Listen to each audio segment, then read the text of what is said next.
안무보다 알려주는 남 얘기 아날람 234회가 아닌 번외편. 다음 편이 234회입니다. 왜냐면 회차가 꼬여버려가지고요. 회차 없이 방송. 이거부터 나가고 전에 했던 걸 나가게 할까요? 네, 그렇죠. 예. 그게 나을 것 같습니다. 이게 좀 더 시의성이 있으니까. 아니, 그거보다도 그게 이제 갑자기 방송을 쉬었는데 뭐 인사도 없고 뭐도 없는데 다짜고짜 원래 하던 대로 에피소드 때려 넣는 건 이게 좀 사람이 네, 그래서 안 올린 거예요. 타이밍을 놓쳐가지고. 그래서 그런 게 있다.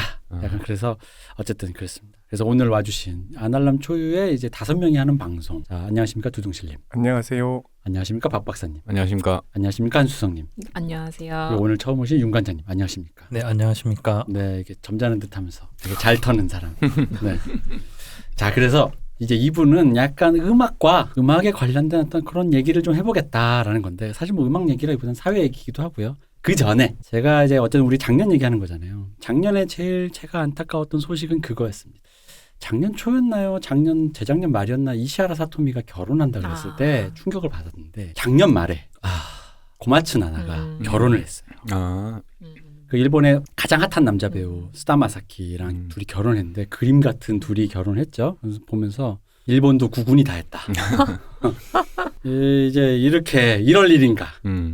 게다가 전 웃겼던 게 원래 이제 고마츠 나나가 진짜 확실히 옛날에 그런 얘기 듣긴 해서 고마츠 나나가 그 나카시마 테츠야 감독님의 갈증으로 데뷔했다 보니까 그 특유의 그 영화에서 든 이미지 퇴폐 그 약간 판무파타 그런 이미지가 워낙 강해서 본인이 그걸 굉장히 그렇게 안 좋아하는 걸로 내가 들었는데 이렇게 어염집 규수처럼 시집을 가는 걸 보고 반듯하게 가는 걸 보고 정말 싫어했구나. 그게 그 이미지가 싫었던 거야. 이거 뭐 문명화된 사람인 거죠.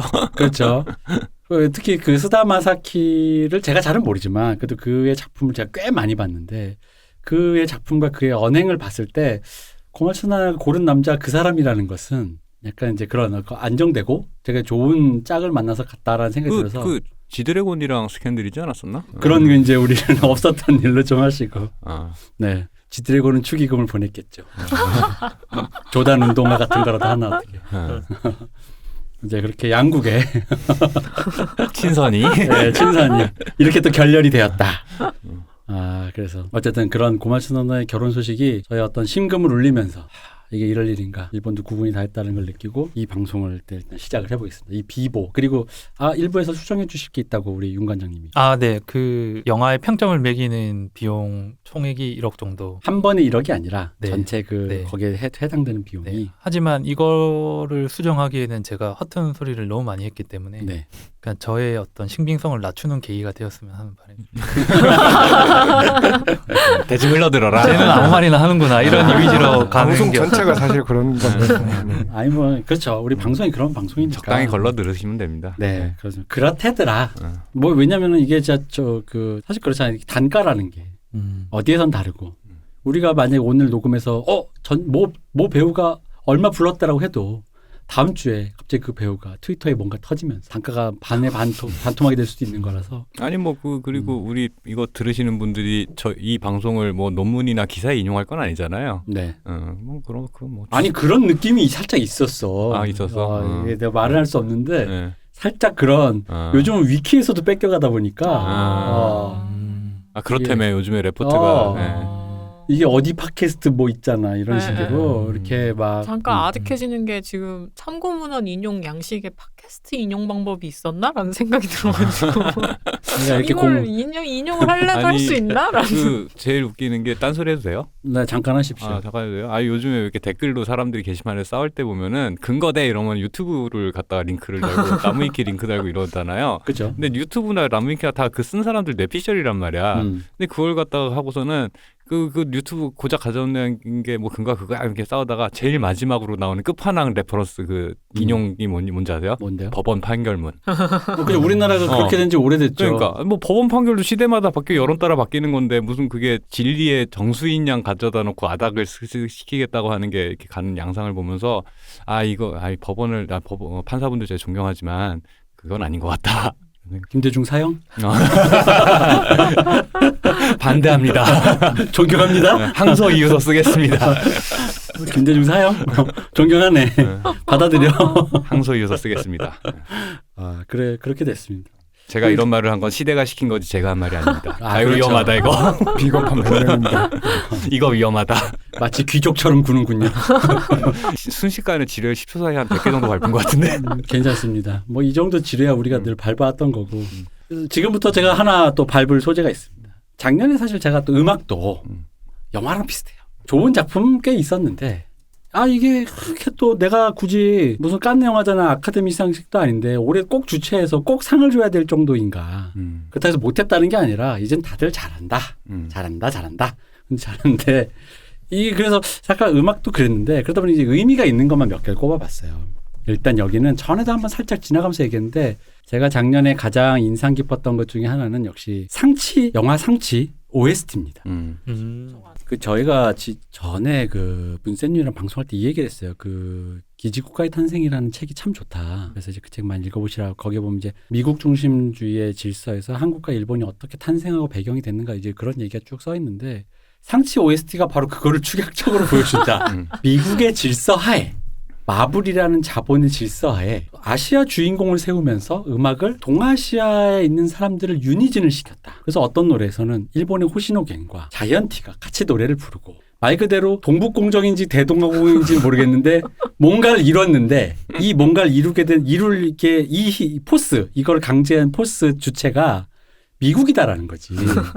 이 그림 자체가 바로 한국과 일본의 국가의 탄생설화인데 그래서 이 OST를 보고 나니까 되게 이 그림이 되게 다채로운 거예요. 근데 저는 사실 우리가 주장하는 건 우리가 이런 방향으로 가야 된다라고 늘 주장하는 거고 우리가 옆에 나라와 사이좋게 지내고 시장을 확대하고 인구를 보충하고 이렇게 해서 뭔가 이렇게 우리가 함께 갈 수 있는 거를 확대하는 게 우리에게 좋은 거지 우리가 저 사람들과 척을 지고 무언가를 하는 게 결코 우리에게 도움이 되지 않는다라는 얘기를 방송에 누누이 하는 건데 그런 의미로 선제적인 의미에서 상치 OST가 제한적이나마 미국의 허락하에 보여줬다.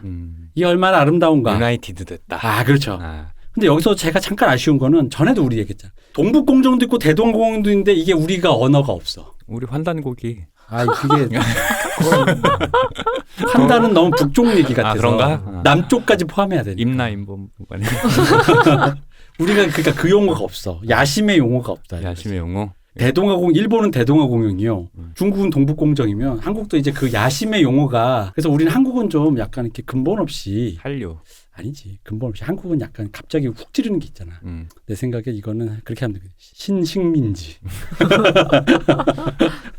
다 밑에 두고 싶어하는 이 한국인의 그 근본의 건방의 욕망을 건드리면서 니들은 2등 시민이다? 야 그렇지.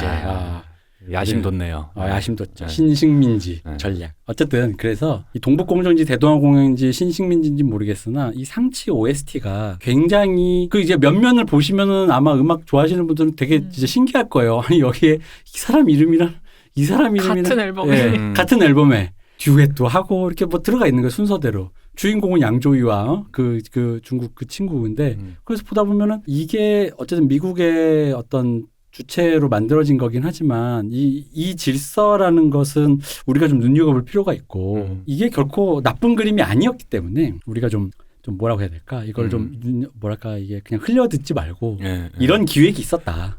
뭐 정치적인 얘기 해도 돼요? 그럼요. 아니 그러니까 반중하고 반일이 무슨 약간 서로 제로섬 게임하는 대선 양상이 됐는데 보고 있으면 살짝 어이가 없어요, 사실은. 아니 그러니까 왜 서로 반대급부가 돼 버렸잖아. 네, 그렇죠. 반중 반공이 한 묶음이 됐고, 그죠? 그리고 반일, 반미 혹은 뭐 이런 것들이 또 한 묶음이 됐고. 사실 반공은 반중의 명분으로 나온 거지. 그러니까 그게 이제 이쪽에 한 묶음이 됐고 각각의 후보들이 마치 그런 것들을 표상하는 것처럼. 근데 엄밀히 얘기하면 사실은 한국의 대외 전략이라는 건 큰 틀에서 90년대 이후 변한 적이 없거든요. 그렇죠. 얍삽한 박쥐로 우리의 삶을 이렇게 미국에 살짝 의지하면서도 미국 몰래 살짝 뒷구녕으로 우리 집은 우리가 지킬 수 있도록 해주면 안 될까 하면서 무기를 한 개 더 사고 이게 이거 어쩔 수가 없어. 우리는 진짜 그렇게 해야 돼. 그 결과를 보고 있잖아. 지금 아까 발금 말씀하신 유럽의 군사 그게 형편없는 와중에 여기는 그래도 우리가 죽지는 않아 선전하고 있는. 그러니까 한국. 이게 어떤 이념적 지향점으로서 정책을 설정하는 게 아니고 그러니까 물론 거기서 이제 기지국가 그 책 얘기도 하셨지만 한국이란 나라의 그 안보적인 토대에서 벗어날 수 없는 어떤 것은 분명히 있어요. 네. 미국 중심의 질서에서 벗어날 수 없는 건 있지만 그 안에서 우리가 무슨 전략을 취할까는 되게 사실 그냥 그거는 수단으로 생각하면 되는 거거든요. 그죠. 거기에 이념을 투영할 필요가 없어 사실은. 굳이 그렇게 긁어부스러운 을 만들어서 테러를 스스로 차단함으로써 우리의 선택지를 좁히는 건 안 하느냐면 못한 짓인데 마치 그게 되게 중요한 어떤 이념적인 고지인 것처럼 사람들이 싸우고 있는 거 보고 있으면은 나 혼자서 이제 거리 두고 잘난 척하는 것처럼 얘기 들릴까 봐 되게 양쪽에서 돌맞겠구나. 아니 근데 이게 이념적 그래서 뭐 사드를 하나 더 해요 말. 이분 큰일 나실 분이네. 아니 근데 지금 사드 설치는 할 수도 있고 안 할 수도 있습니다. 우리 입장에서 사드를 하든 안 하든 사실 상관없는 게 지금 현재 한국의 국방력이라는 게 거의 네. 동북아의 전쟁광 수준이라서 네. 사실은 이게 네. 누구랑 전쟁하려는 거야? 약간 이런 느낌이 옆 나라에서 보면은. 네, 그러니까 그 사드 얘기 뭐 나중에 문제가 되겠던 편집하셔도 되지만 사실은 사드를 설치하고 안 하고는 중요하지 않거든요. 중요하지 않은데 제가 볼 땐 사드를 설치한다고 굳이 한마디 더 함으로써 나는 그 갈등 비용 있잖아. 그죠. 내가 볼 땐 그게 더 크다는 거지. 그죠. 진짜로 반중하고 싶으면 조용히 물밑에서 정책적으로 하면 돼요. 그냥 실무자들끼리. 왜 자꾸 그걸 갖다가 이념적인 고지전을 하게끔 자꾸 떡밥을 던져서 혼란하게 만드느냐라는 거지. 라는 게 제가 하고 싶은 얘기인데 그렇다고 해서 제가 특정 후보를 지지하지는 않고 네, 그렇습니다. 네, 잘 들었고요. 네. 어쨌든 그렇다. 네. 그러니까 이게 한국이 약간 이렇게 그런 애매한 위치와 일본도 탄생이 그렇고 그러니까 이 동북아 국가 2차 대전 이후에 탄생하게 된 어떤 배경이 있는 거고 그 배경에서 우리가 이제 서로 이렇게 막 아웅다웅하고 잘 지냈다가 또 나빴다 이러는 건데 중요한 거는 이제 무슨 이 사람과 어쩌겠다가 아니라 그러니까 어떻게 지내겠다라는 거 정도는 하나는 나와야 된다는 거지. 그러니까 예를 들어 얘가 너무 마음에 안 들어도 내 옆집에 사는 건 마찬가지야. 그러면 얘가 이사 갈 게 아니면 얘랑 어떻게 지낼지에 대한 비전이 있어야 그 다음에 뭐 반중이든 극일이든 저는 사실 한다는 거지. 그래서 장명 중에 정책 장명 중에 와 하고 감탄했던 게 전략적 인내라는 말에 되게 감탄했었거든요. 아, 네. 아무것도 안 하겠다는 말에 이렇게 세련된 단어로 포장할 수 있구나라는 게 신문지를 덮어놓겠다. 그러니까 이게 똥이 냄새는 나지만 장장 치울 수 덮어놓겠다. 나는 그런 식의 것들 그죠? 있어야 된다라는 건 거지. 그런 것들이 사실 전략가들 정치가들이 하는 일인 건데. 그래서 그런 부분에서 예술이 선제적인 어떤 롤모델이 보여줬다고 본다면 상치 OST가 그런 것이고 그렇다면 여기서 우리가 한마디 거들자면 이것이 역시 미국의 질서에 나왔다면 우리가 주체적으로 이런 질서가 한 번쯤은 나와줘야 우리 안에 선제적인 것들이 이제 그런 것들이 나와줘야 어떤 그림이 되고 된다라는 이게 뭔가 이렇게 뭐 되는 거고 지금 이 말 하시니까 이제 한수선이 벌써 이제 먼 산 보시면서 이게 안 될 일이다. 오늘 녹음하는 바로 요 근래만 하더라도 뭐 일본에서는 뭐야 그 세계문화유산 등재 그거 나오고 또 중국 뭐였죠 오늘? 베이징 올림픽 네. 개막식에 또 폭탄 하나 터질 예정이죠. 네, 그렇죠. 그런 거 있죠. 네. 상부 한번 돌린다고. 불가능하다 동북아는. 네. 아 모르고 있었는데 네. 돌리나요? 뭐 그런가 봐요. 한복 입고 상모 돌린다는 예고가 있었습니다. 네. 아니, 보면 알겠죠. 뭐 네. 아직은 못 봤으니까. 이거 안 나오면 편집되는 거고 나오면 다 근데 이제 동북아 문제라는 게 음악 얘기로 시작한 건데 지금 전체적인 전 세계적인 분위기가 흔히 말하는 우경화 네. 그리고 뭐 독립 그걸 뭐라고 용어를 붙이는지 모르겠지만 유럽 같은 경우에도 제가 오늘 아침인가 어제 본 것만 해도 이거는 아마 유럽 여행 가보신 분들은 알겠지만 쉥겐 조약이라는 게 있는데 말 그대로 국경사이 유럽 그 쉥겐 조약에 들어가 있는 나라들 사이에서는 국경에 검문 같은 거 없이 다 통과할 수 있는 건 되게 이상적으로 좋잖아요. 그렇죠. 근데 이게 어느 순간부터 이제 물론 브렉시트도 있었지만 문제가 되는 게 일단 그 국경을 통과하고 나면 테러리스트건 뭐 누구건 간에 다 아무데나 갈 수 있겠다는 문제가 이제 되니까 그거에 대해서 문제 제기가 이제 나오기 시작하는 거예요. 그러니까 모든 나라들이 이제 지금 세계적으로 다 분리되려고 하는 움직임들이 계속 보이고 있죠. 근데 동북아는 그거보다 조금 또 다른 맥락이긴 하지만 전 세계적인 분위기라고 치고 근데 아까 이 대표님이 말씀하셨던 상치가 맞죠? 상치가 아니라. 아 그런가요? 네, 모르겠어요 저도. 저도 모르겠어요. 어쨌든 어쨌든 상치 어쨌든 거기에 나오는 음악이 보기에 태는 그렇게 다 대통합을 이룬 것처럼 나왔지만 아까 이 얘기를 꺼내셨던 것 때문에 하는 건데 이게 누구에 의해서라는 게 사실은 제일 중요한 거잖아요. 그렇죠. 그래서 제가 그 말씀. 그러니까 어떻게 결과물이 나왔으니까 이걸 우리가 만족하느냐 아니면 이게 어떻게 탄생했느냐를 우리가 따져봐야 되는 건데 뭐 결과가 이렇게 나왔으니까 됐다라고 만족할 수 없는 거니까 이거는. 근데 아까 또 한수성님 말씀하신 대로 누군가 예를 들어서 한국인이든 일본이든 중국인이든 나서서 우리 다 같이 손에 손잡고 We Are the World를 해서 나가봅시다라는 거를 할 수 있을까라고 생각하면은 저 역시 이게 시대 정신 자체가 이미 너무 힘든 얘기가 아닌가. 그 이 대표님이 이게 문화적 한반도 운전자론을 얘기하시죠. 그럼요. 이걸 하려면 결국 이 대표님이 하셔야 되는 게 아닌가 이런 생각. 그렇죠. 내가 일부러 약간 굴욕감을 주는 거예요. 예를 들어 이거지. 임영웅을 보컬로 놓고 랑랑이 반주를 친다라는 같은 약간의 미묘한 굴욕감의 코드를 거기에 놓는 거지. 그러니까 이 모든 동북아 국가들이 다 같은 생각을 하고 있으니까. 그러니까 일본에서 온 뮤지션도 분명히 그런 생각을 할 것이고 중국에서 온 애들도 어떻게 우리 랑랑이 이러면서 이제 서로 이러다 보면서 멱살잡이를 할 것 같은 거야. 나도 모르게 이런다 이거지. 그게 알게 모르게 사실은 보면 이제 한국 영화에 일본 배우들이나 뭐 중국 배우들이 와서 출연을 하고 뭐 이제 그런 약간 그런 자유주의적인 어떤 훈훈함이 느껴지는 시기가 사실 2000년대 초반 정도 있었는데 그러면서 서로 호의를 갖고 했던데 어느 순간 급격히 다들 이제 그런 상황이 돼버렸는데 이게 어떤 식으로 될지는 사실 예상은 안 되는데 그냥 말씀대로 우리가 문제가 아니고 사실은 중국하고 일본의 태도도 사실은 딱히 그들 또한 딱히라서 네.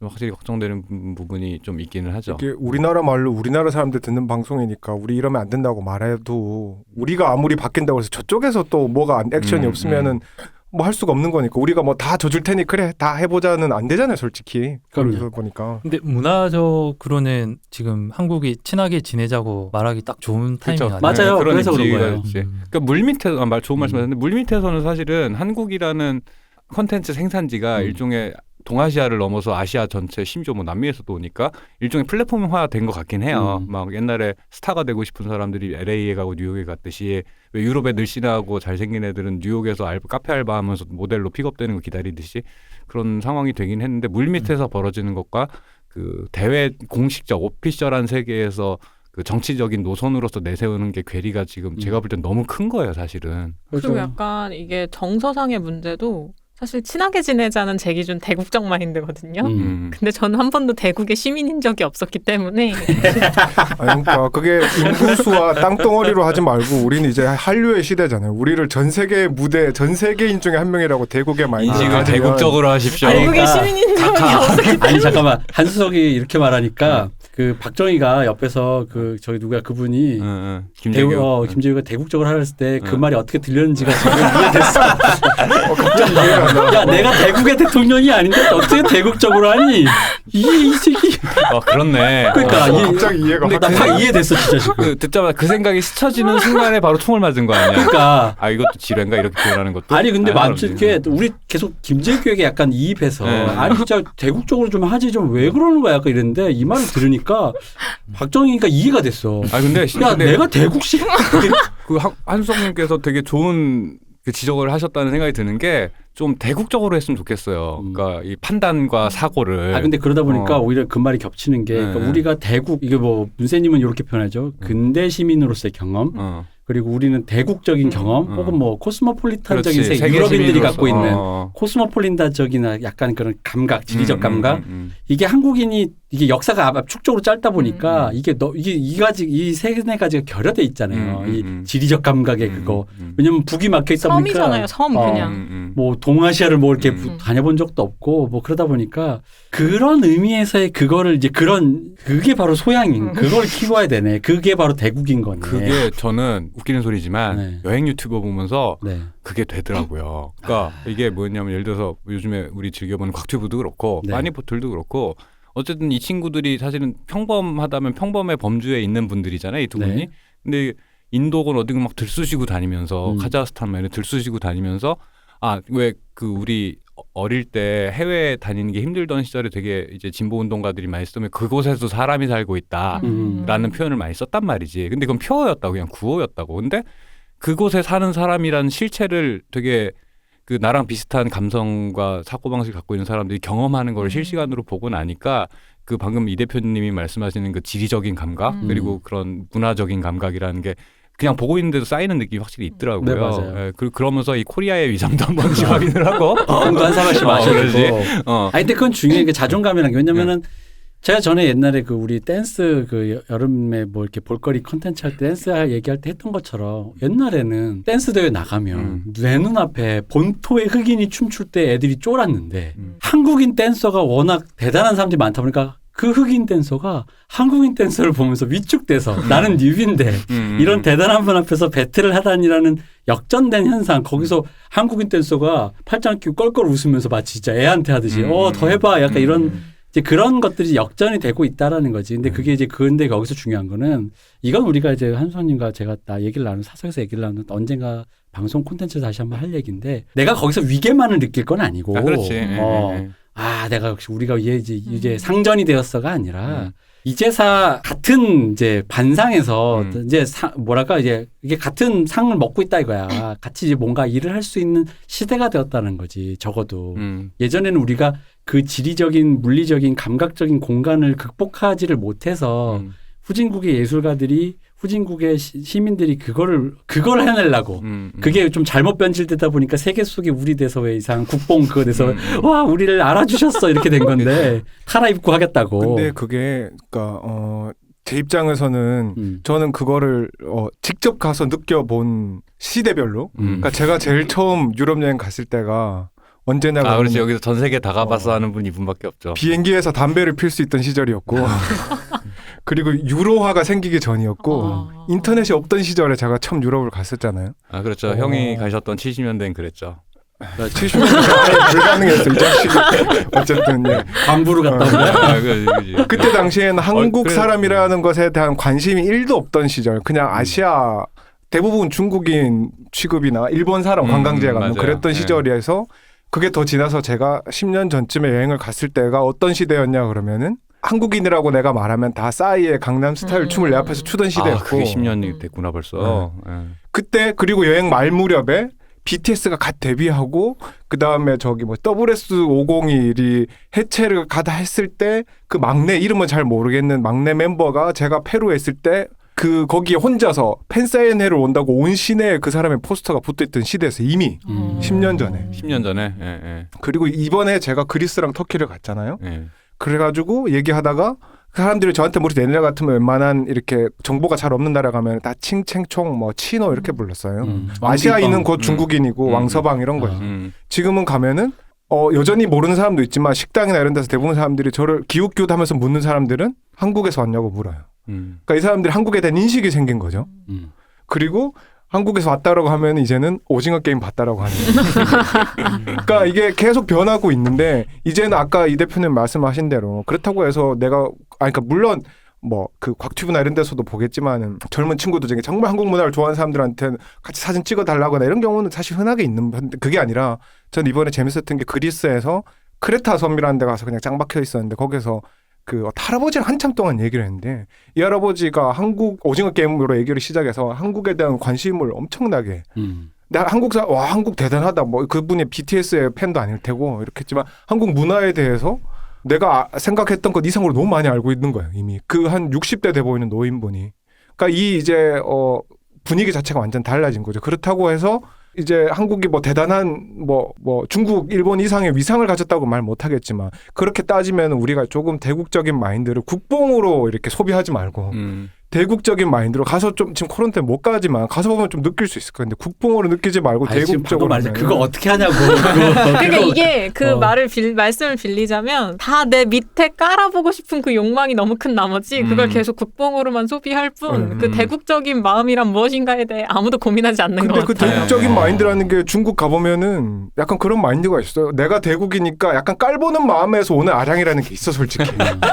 그러니까 참 말로 표현하기 미묘한데 1세기 시민들이 가졌던 이상한 너그러움이 막상 들어가 보면 깔본다라는 표현으로도 쓸 수 있지만 내가 이만큼 대단한 사람이니까 너 정도는 내가 품을 수 있다라는 어떤 말로도 되잖아요. 약간 그런 감정을 느껴. 시골에서 어떤 알 수 없는 이상한 좀 큰 식당을 하는 아저씨도 나를 볼 때 내가 돈은 그분보다 못 벌어도 어떤 뭐 이런 사회 인프라나 내가 받은 교육을 하면 그분한테 내가 뭐 이럴 게 없는데 그분도 마치 나를 되게 불쌍하게 여기면서 밥을 공짜로 준다든지 이런 거는 그 사람이 나를 궁휼히 여긴 그 대국적인 마인드라는 거에 그런 뉘앙스가 심어져 있는 거죠 사실은. 어떻게 보면 어쩔 수 없이 이율배반적이기도 한데 아니 그 결국에는 위계 말씀대로 위계라는 표현을 잘 쓰셨고 그 위계가 아니라 어쨌든 시야 사고의 범위를 넓히는 사고할 때 고려하는 여러 가지 요소. 그러니까 재밌는 얘기를 들은 게 그 지인과 대화를 하다가 누가 되면 뭐가 이게 걱정이고 저 사람이 되면 이래서 걱정이 막 이런 얘기를 하는데 그 친구가 했던 얘기 중에 제일 인상적이었던 게 이제 한국이란 나라가 위상이 높아지면서 뭐가 생겼냐면 브레이크가 많아졌다는 거예요. 그러니까 그 브레이크가 내부의 브레이크도 있는데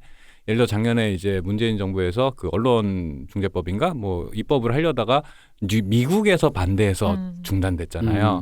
그러니까 한국이 표상하는 그 민주주의 국가 동아시아에서 거의 유일하게 자유민주주의 국가로서 성공을 한 사례이기 때문에 이 사례가 잘못되는 것에 대해서 서구에서 반응을 한다라는 건 거지. 그런 식으로 한국 사회가 사회 전체적으로 뻘짓을 하겠다 싶으면은 바로 이제 외부에서의 반응이 오다 보니까 여론을 무시할 수 없잖아요. 세계적인 이미지나. 그러다 보니까 그런 식으로 사회 브레이크가 많이 생겼다. 그런 종류의 우리가 위상이 이렇게 높아졌어로 말씀대로 소비하는 게 아니고 그런 사고 이렇게 됐을 때 당장 저기 서울에 있는 광화문에서 벌어질 일만 생각하는 게 아니라 이런 얘기를 하면 뉴욕에서 이렇게 반응할 수 있기 때문에 이런 번도 이게 산업은 오히려 빨라요. 산업은 오히려 돈이 오가니까 오히려 빨라요. 근데 이제 일상을 살아가는 이제 우리의 마인드 그리고 정치를 근데 내가 보면 정치가 제일 느린 것 같아. 그래서 뭐 사드를 대선의 판도는 어떻게 부도삽니까? 배추도삽니까? 그 뭐지?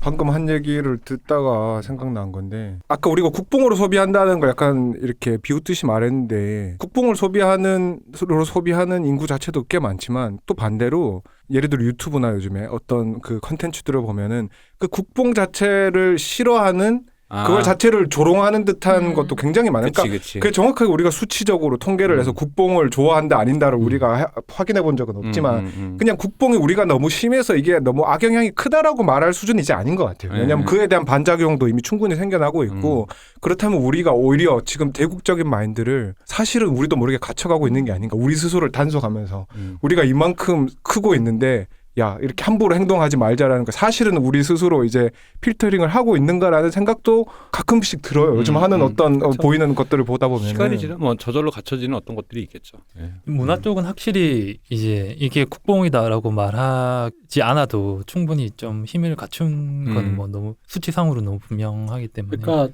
이제는 네트워크가 이제 발달했으니까 이제 힘도 생겼고 자세가 나오니까 이걸 갖고 이제 뭔가를 하는 이게 선제적이라는 게 저는 제일 중요하다고 생각해요. 선제적인 어떤 것이 이 문화에서 예술이 선제적으로 무언가를 보여준다면 이게 고다르가 말한 현실의 반영이 아닌 반영의 현실로서 이 사회와 정치는 따라오게 돼 있다. 이게 개인적으로는 그 말씀하신 게 사실 멀지 않은 미래에 벌어질 일이고 이미 많이 모르게 벌어진 일이기도 한다는 생각이 좀 드는 게 이미 한국의 산업적으로 문화 산업 안에서는 국내 시장이 아니라 국외 시장 그 최소 아시아권 동남아를 포함한 아시아권까지는 거의 당연히 올라가는 매출로 계산을 하고 제작을 한단 말이죠. 그러다 거의 앞마당처럼 생각하고 그러다 보면 자연스럽게 그렇게 되지 않을까. 멀티 잘못 뛰다가 죄송합니다. 삼룡이 본진 털리는 수가 있다. 아직까지는 이제 제가 생각하는 인식은 그냥 시장이 좀 넓어졌다. 그러니까 돈을 좀 벌 수 있다. 그리고 우리가 이제 약간 아직까지 좀 국뽕을 좀 많이 맞아서 약간 자존감을 채우는 단계다 보니까 그 단계에 머물러 있다고 생각을 해요. 근데 이제 국뽕이 이제 어느 정도 찼으면 자존감이 이제 생기고 했으면 이제 해야 될 일은 이제 어떻게 보면 이제 그거다라는 거지. 그럼 여기서부터 이제 테스트인 게 우리가 이제 국뽕을 맞았잖아. 국뽕을 맞았다는 건 뭐냐면 우리가 이제 선진국이다. 대국이다. 그럼 진짜 선진국 시민, 대국 시민처럼 굴어야 된다는 거지. 이제 여기가 아마 이제 어떤 시험의 장이 아닌가. 그런 의미로 상치 OST를 한국인이 만들어낼 수 있는 저기 JYP가 프로듀서하고 광야에서 녹음하고 이런 일이 있을 수 있는가 이제. 근데 K-팝은 이미 그 다국적 작사 작곡가들이 참여하고 있지 않나요? 네, 그렇죠. 근데 그 다국적에 웃긴 거는 중국과 일본 출신의 사람들은 별로 없죠. 대부분 유럽, 미국 이런 서구지향이라서. 아니 근데 멤버들은 이미 충분히 많이 있죠. 그러니까 그게 웃긴 거죠. 눈에 보이는 멤버들은 중국이나 일본에서 해서 보이지만 실제 그 밑바닥에서 작업하는 사람들은 그 워크숍이라고 하죠. 작곡가들 다 모아서 송크 하는 거는 우리나라 사람들 중심으로 하되 대부분 미국과 유럽 쪽에 그러니까 장사는 하고 싶지만 담고 싶지는 않다. 그걸 어떤 식으로 분석해야 될지는 좀 깊이 생각해봐야겠지만. 그러니까 문화적 지향성 과연 아직까지 어느 쪽에 스펙트럼에 줄을 두고 있는가라고 하면 여전히 서구지향적인 건 맞고 그러니까 그 부분 역시도 늘 얘기했지만 한국인이 없는 K-팝이란 무엇이냐라는 질문에 봉착한다 이거지 항상. 그런데 한국인이 껴있지 않은 상태에서는 이것이 K-팝이라는 말 자체가 이게 어떤 아이덴티티가 없는 거잖아요. 이제 그런 측면에서 어쨌든 상치 OST를 한번 들으면서 네. 이제 우리 대국의 시민은 무엇인가, 어깨를 겨루는 한국의 문화가 어떻게 호령해야 되는가, 약간 이런 생각을 좀 해봐야 될 것 같고. 그 반도인데도 불구하고 꼭 비행기를 타고 외국을 나가야 되는, 제발 기차와 차를 타고 국경을 넘어서고 싶은 우리나라에서 한바? 그거는 아니고 그런 소망. 그렇게 만주를 수복하려다가 수많은 사람들이 썰려 나간 거예요. 만주에서 말을 달리면서 이렇게. 만주에서 자전거를 타고. 이거 좀 전혀 다른 얘기인데 네. 발레 있잖아요. 해외에서 캐스팅할 때 한국인 커터가 있대요. 한국 사람들이 너무 잘해서 호두깎이 같은 그 발레요? 네. 제가 한때 이게 러시아의 그거지만 저도 흘려들은 얘기로 성악에서 네. 전 세계 성악이 한국인이 너무 잘하고 많아서 네. 약간 그 비슷한 그런 게 있다고 그러니까 그 들었습니다. 커터가 있다는 게 너무 그냥 실력대로 하면 너무 많이 뽑히니까 제한한다라는 그쵸. 의미의 네. 그게 커터인 거예요. 똑같이 아. 미 LPGA에서도 한국 선수들이 너무 많으니까, 그러니까 쿼터를 두진 않았지만 뭔가 자꾸 그거에 대한 제한, 그게 생기는 거 비슷하게. 특히 하여튼 그런 성악은, 분야가 많죠. 네. 성악은 한국인이 굉장히 거의 접수하다시피 했다라는 음. 얘기가 있더라고요. 그게 이제 예체능이 뛰어난 건데 저희가 그 불씨가 되어서 천재 한 명을 만들기 위해서 저희 5명이 밑을 깔아줘가지고 이 방송을 듣고 누군가가 이제 내가 바로 동부가 운전자다 되는 거죠. 그분이 나중에 제가 죽기 전에 찾아와서 제가 하나 알람을 들었습니다 이러면서 손을 잡고 이런 날이 오기를 기대해 보겠습니다. 자, 그리고 이제 다음 얘기. 요거는 사실 웬 뜬금없는 팝송 얘기냐 그러겠지만 난 팝송이 아니다라고 주장할 수 있다. 제가 사실 저희가 작년에 나온 노래 중에 뭐 사실 그렇게 인상 깊었던 건 없는데 고민에 빠지게 한 노래가 있었어요. 그게 뭐냐면 실크소닉의 앤더슨 팍이랑 브루노 마스가 듀오인데 앤더슨 팍이 미랑박 씨잖아요. 네. 외모는 흑인이지만 앤더슨 미랑박 씨라서 한국인이다. 한국 컨텐츠를 일단 잡고 얘기를 해보자. 네. 그래서 어쨌든 실크소닉이 이제 앨범을 내면 싱글만 내다가 당연히 그 작년 초에 나왔던 리브 더 도어 오픈이 작년에 거의 최고의 노래 중에 하나잖아요. 사실 네, 작년 최고 팝송 중에 하나죠. 네. 휩쓸었잖아요, 그냥. 그러고 나서 이제 기대 앨범 언제 나오냐 해서 스케이트도 나오고 하다가 드디어 앨범 내면서 타이틀곡이 스모킹 아웃 더 윈도우라는 노래가 나왔는데 제가 이제 영어가 짧으니까 처음에 들을 땐 너무 좋은 거예요. 왜냐면 제가 제일 좋아하는 스타일의 노래고 70년대 올드스쿨의 그런 소울 노래고 하니까 듣는데 그 가사 중에 중간에 This bitch ain't 이라는 거죠. 요즘 같은 시대에 게다가 이 노래는 힙합이 아니잖아. 굉장히 러브송 분위기야. 내가 무슨 노래인지 내용을 몰랐을 때는. 그래서 게다가 브루노 마스가 뭐 연예계 짬밥이 몇 년인데 미국에서의 그 PC의 조류라는 걸 모를 리가 없는데 메이저 하에서 구른 사람이 뭔가 했다. 이건 뭔가 어쨌든 자기 따르면 뭔가 어쨌든 장치가 있던 뭐가 있다 한 거죠. 그래서 가사를 봤어요. 가사를 봤더니 전형적인 그러니까 이 노래가 올드스쿨이다 보니까 노래에 담긴 내용도 너무 올드스쿨한 미소진이가 담겨 있어요. 그러니까 전형적인 그 골드디거 여자 잘못 만나서 그 스모킹 아웃 더 윈도우가 이게 제목이 무슨 소리냐면 퍼줄 거 다 퍼주고 창밖에서 난 추위에 떨면서 담배 피고 있다 이거야. 요즘 뭐 아파트에 음식물 쓰레기 버리러 나와서 담배 피고 있는. 그러고 있으니까 그 여자가 막 내가 뭐 무슨 여행비도 내놔라. 다이아몬드를 몇 개 사줬는지 몰라. 앞에 가사 보면 티파니에서 돈을 얼마를 썼는지 몰라. 전형적인 그러니까 굉장히 올드 패션드 미소진인데 근데 재밌는 건 이제 제 고민은 그거였죠. 그러니까 이 얘기가 예를 들어 제가 방송에서 얘기했던 것처럼 아니 세상에 제비가 없고 꽃뱀이 없고 미친놈이 없고 미친년이 없을 수 없으니 이런 걸 소재로 다룬다는 게 뭐가 문제야. 다만 잘 다루면 되는 거지. 그랬을 때 보통 이거를 다루는 이런 류의 전략은 보통 블랙 코미디, 거리를 둔 블랙 코미디와 자조, 이게 우스꽝으로 만들어야 된다라는 거죠. 그래서 이 노래를 잘 보면 뮤직비디오까지 다 보면은 브루노 마스가 적어도 이런 소재를 다룸에 있어서 이 예술가들이 개발해놓은 장치는 다 갖다 썼어. 할 수 있는 건 다 했어. 그러니까. 근데도 노래를 듣다 보면 이게 만약 영화였으면 분명히 재밌는 블랙 코미디였을 것 같아요. 불편하지 않았을 것 같아요. 오히려. 그냥 블랙 코미디. 어떤 골드디거를 만나 요즘 유행하는 좀 이따 얘기가 좀 퐁퐁나는 얘기 뭐 이럴 수 있는데 아니 뭐 그냥 저런 사람도 있고 뭐 저럴 수도 있지. 그리고 지가 저 여자 뭐 선택한 건데 뭐 어디다 징징대 이러면서 이게 저 남자 탓도 하고 여자 탓도 하고 하면서 이렇게 대충 보다가 영화를 엔터테인하게 끝나는 건데 이 노래를 끝까지 듣다 보면 1인칭 화자가 노래를 불러서 그런 건지 노래는 1인칭이다 보니까 이 미소진이가 그대로 좀 남는단 말이에요. 근데 재밌는 건 그래서 이게 되나 해서 제가 찾아봤어요. 근데 트위터랑 영국의 어떤 칼럼 인터넷 매거진 칼럼이랑 몇몇 군데 진짜 되게 작게 이걸 약간의 문제 제기를 하는 경우가 있고 좀 불편하다. 불편러가 있더라. 불편러가 있고 의외로 불편러가 너무 없는 거야. 그렇죠. 너무 없는 거야. 그래서 제가 보는 건 그런 거죠. 이게 남는데 저는 오히려 이렇게 남아서 전 제 개인적인 판단은 일단 그런 거죠. 남으니까 일단은 내가 동원할 수 있는 방법을 다 예술적 장치를 동원했는데도 불구하고 일종의 약간의 어느 정도의 실패, 약간 그런 메타적으로 느껴지지가 않아서 실패. 그러면 생각이 든 거예요. 그럼 만약 내가 작사가면 노래를 부른 아티스트면 이 소재는 쓸 수 없는 건가? 그러니까 소재의 벽에 부딪힌 것 같은 기분이 든 거죠. 내가 이 소재를 너무 쓰고 싶으면 웃기게 코미디로. 자기 검열이잖아요, 그거는. 그렇죠. 근데 일단 이 예를 내가 레퍼런스로 예를 들어 최고의 예니까 헐리우드에서 만들어진 내가 그런 음악을 하고 싶어서 레퍼런스 딱 했는데 이런 느낌 너무 재밌어. 그래서 했는데 홍상수 감독님 영화 같은 거 보고 이런 시나리오를 이렇게 해서 재밌게 써볼까 했는데 이게 약간 어느 정도 이게 남는 거, 이 미적지근하게 남는 요 잔재를 보니 제가 장담한데 이게 홍상수 감독님 영화였으면 안 그랬을 거예요. 근데 이게 남는 걸 보니 그러면 이 노래를 만들면서 이 소재는 금기인가? 그럴 리가 없잖아. 아니 당연히 넌 너무 당연한 거지. 그러니까 저는 이게 개인적으로는 이제 이 대표님이나 저나 한국에 있어서 그렇다는 생각이 되게 많이 들어요. 그러니까 한국이 과하게 자기 검열하는 사회가 됐어요. 그 자기 검열을 강요하는 사회가 됐죠. 뭐만 하면 논란에 불편해 매장에. 그 세컨 찬스는 없는 나라고. 그러니까 이게 사실은 그 왜 이제 나중에 얘기하겠죠. 왜 미국적인 표현으로 흥미롭다. 미국에서 뭔가 작품이 나왔을 때 흥미롭다 하는 어떤 여러 가지 것들 있잖아요. 그 뭐 이제 가수들이 여자 가수들이 많이 하려는 그런 비치 흔히 말하는 그 무슨 연 캐릭터 이런 거를 뭐 그 카디비 어쨌든 메간 디 스탈리언 뭐 요 지분을 나누고 계시는 분들 있죠. 그런 분들. 저에게 작년 그래미에서 충격과 공포를 그렇죠.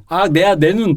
심지어 테일러 스위프트 같은 메이저한 가수들도 그런 캐릭터성을 어느 정도씩은 다 갖고 있단 말이지. 네. 근데 그걸 한국으로 가져오는 순간에 이게 한국에서 한국적 맥락에 소화가 안 돼요. 근데 마찬가지로 그 앤더슨 팍과 브루노 마스가 부를 때는 그러니까 미국도 뭐 우리나라보다 더하면 더했지 덜하지 않은 어떤 PC주의의 열풍이란 게 그 내부의 반발 조류도 있지만은 확실히 다른 거는 어쨌든 작품은 작품으로 본다라는 거. 라는 게 분명히 있는 것 같아요. 그러니까 일단 표현물로서 뭔가가 나왔다고 하는 거는 그냥 그 자체로 이제 확실히 분리해서 보는 경향이라는 게 한국보다는 확실히 있는 것 같아요. 근데 한국에서의 문제는 이 표현물을 표현물로 보질 않는 건 거야. 이 자체를. 그러니까 저는 검열이 과도하다고 생각해요. 특히 네이버 웹툰 같은 경우에. 과도한 정도를 넘어서 이건 있어서는 안 되는 일이라고 저는 생각을 하는데 그 과도함이 오는 것들이 이 근거들이 있는데 그 과도함 때문에 거꾸로 사람들이 다 이렇게 자기 검열을 해. 그 본성에 가까운 어떤 것들부터 해서 되게 사소한 매너까지도 그리고 심지어 그러다 보니까 사고도 잠식당하고 그러니까 나도 모르게 잠식돼 있어요. 사실 인정할 수밖에 없어. 이미 잠식돼 있어. 그러니까 브루노 마스가 노래를 하는데 지구 반대편에 있는 내가 불편한 거야. 근데 그 불편함이 내가 저 컨텐츠가 보기에 불편해서가 아니라 저거 씨비 털릴 텐데 라는 생각에 불편해지는 거죠. 저는 그게 되게 오히려 한국적인 상황에서 되게 특별한 상황이 아닌가라는 생각이 되게 드는 거죠. 그래서 이걸 보다 보면 이제 제가 그래서 좀 많이 찾아봤어요. 그래서 좀 아는 분이 또 찾아봐 주셔가지고 근데 이제 그렇게 했는데 대부분 댓글의 반응이 전체로 호의적이에요. 그러니까 이게 옛날 올드스쿨이니까 올드스쿨의 그런 거라는 걸 재현했다라는 관점으로 자동으로 거리를 두시는 분들이 많고 뭐 옛날에 뭐 저기 뭐 그런 건데 뭐 그냥 뭐 그런 얘기도 많고 그리고 이것은 여자 일반에 대한 편견이 아니라 골드디거를 만났다고 남자 스스로 자기가 자조를 하는 거라 남자도 그렇지. 바보라는 약간 느낌이 섞여 있다 보니까 그 개인에 대한 어떤 얘기를 특화해서 서사를 쓴 거지. 이게 여성 일반에 대한 어떤 흔히 말하는 제일 많이 하는 게 그잖아. 뭘 쓰면 뭐 소수자에 대한 편견을 강화한다. 뭐 외국인 노동자 이게 그 편견을 강화한다는 말로 이렇게 갖다 쓰기에는 좀 과하다. 그렇죠. 라고 이제 그 댓글에는 저도 이제 영화가 짧으니까 저는 이제 그 비치와 이 골드디거류의 이 전형적인 서사에서 이제 약간 이렇게 에그머니 깜짝이야를 한 건데 어쨌든 이제 그쪽에서 이제 그런 분위기 그리고 이제 몇몇 어쨌든 그쪽에도 없는 건 아니니까 그런 분위기가 있고 그러다 보니까 아니 이게 저는 그런 거니까 이게 그럼에도 불구하고 저는 사실은 얘기를 들으면서도 그러니까 내가 이게 불안한 게 이건 옳지 않아라 느껴서 불안한 건지 이 노래가 이렇게 존재해서 되는 거야라는 것 때문에 불안한 건지 그걸 잘 모르겠는 거야. 그러니까. 예. 그러니까 그 예를 들어 내가 브루노 마스의 안위를 걱정하는 건지 예. 이 노래가 옳지 않다 옳다라는 거에 대한 판단을 요구하는 건지 내 스스로 생각이 애매한 거야. 그러니까요. 그게 진짜 문제라는 건 거야. 예. 그래서 그러다 보니 이게 이제 이렇게 해서 이제 그 귤이 그 이게 뭐야 뭘 넘어서 화수를 건너면 팽자가 된다. 된다고 해서 이제 그거의 참 예로 예. 최근에 예. SM에서 예. 걸그룹 어벤져스가 나왔어요. 예. GOT, 레드벨벳, 소녀시대, 보아, 에스파까지 다 모아서 거기서 뭐 엘리트라고 말하면 안 되지. 그럼 나 안 나온 멤버는 엘리트가 아닌가? 그렇네. 어쨌든 1군의 멤버를 모아 1군 숫자 1의 1군입니까? 아니다. 한 무리라 한 무리의 말 조심하셔야 돼요. 나머지는 2군입니까? 측면에 있던 사람들 이렇게 어쨌든 이렇게 선별해서 나왔어요. 이 제목이 스텝백이에요. 이 전형적인 이게 남자 여자에서 성별을 바꾼 건데 힙합에서 그 남자들이 그 주로 동성애 남자한테 머니 스웨거 하는 같은 넌 나한테 상대가 안 돼라는 거 있잖아. 근데 그거를 보통 머니 스웨거로 풀잖아요. 난 이렇게 돈이 많고. 아니 뭐 실력이 너는 뭐 저기 가서 구석탱에 있어 뭐 이런. 너는 그냥 방구석 헤이터일 뿐이고 나는 쇼미 우승자고 약간 요런 흔히 말하는 요런 건데 이걸 이제 이분들이 가져왔는데, 그러니까 이제 어떤 여성에게 스텝백 물러서래가 너는 나랑 짭이 안 된다. 요 내용이 그거야. 나는 진짜 찐 멋있는 여자고 넌 꺼져라는데 하필 그게 굳이 동성애 여자를 넌 나랑 상대한테 급이 안 되라고 말하는 것까지 괜찮은데 그걸 굳이 남자를 껴서 얘기한다 이거지. 내 남자는 어나더 레벨, 나는 넥스트 레벨, 너는 안 돼. 그러니까 보니까 이게 되게 시대착오적인 거야 가사가. 아니 그 듣고 보니까 그냥 이효리 10미닛 탔던 그때 그 감성이네. 그죠? 근데 그거보다 훨씬 후퇴지. 거의 그러니까. 90년대 감성이야. 오히려 10미닛이 더 세련됐지. 거의 90년대 약간 이런 페미니즘 이런 조류가. 잠깐 여기서 우리 가사를 누가 썼는지 확인 한번 해보겠습니다. 내가 예상하는 그분이 맞는지. 왜냐 한치도 빗나가지 않고 모든 것은 예상대로. 네. 그래서 이 스텝백인데 이게 이제 GOT가 사실은 갓더비트기도 하지만 걸스 온 탑이라는 이 보아 씨가 옛날에 불렀던 여성들의 어떤 약간 그런 주체적인 걸 노래했던 걸스 온 탑의 그거에서 온 거고 정확히 거의 한 15년? 17년? 그 만에 이게 지금 세계관이 되게 후퇴한 거야. 주체적인 여성이 아니라 이게 진짜 전형적인 여저격 프로그램이잖아. 왜냐면 여자들끼리 싸울 수 있죠. 네, 당연히. 근데 그게 아니라 이거를 굳이 남자에게 내 남자에게 손대지 마.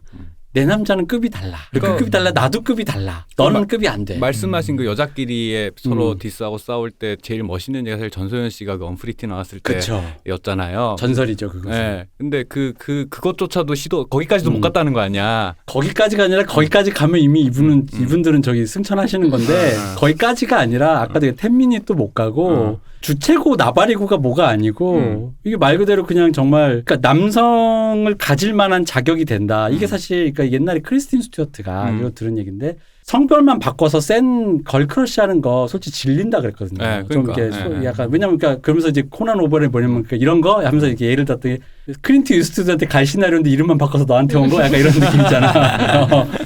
이제 그런 느낌이 이제 그게 별로다 이거지. 근데 이제 그럼 진정한 여성은 여성의 그 뭐 여성과 남성이 같아서 여성도 남성과 같은 걸 추구할 수도 있고 여성이 뭔가 남성과 달라서 다른 의미로 추구할 수도 있고 그건 모르겠는데 그리고 저는 그런 거예요. 사실 머니 스웨거도 전 별로거든요. 그러니까 그게 어떤 그런 남자를 포함한 기타 그런 걸 통해서만 내가 자격 증명이 된다라는 것 자체가 후지다라는 거지. 근데 제가 그 전체 가사를 읽어보질 않아서 네. 그 얘기만 듣고 보면 그걸 한 단계 더 꼰다기보다 한 단계 더 높게 생각하면 이럴 수도 있지 않나? 정말 여성 걸스 온 탑이 돼서 그 남자도 일종의 전쟁 후에 노예품인 거죠.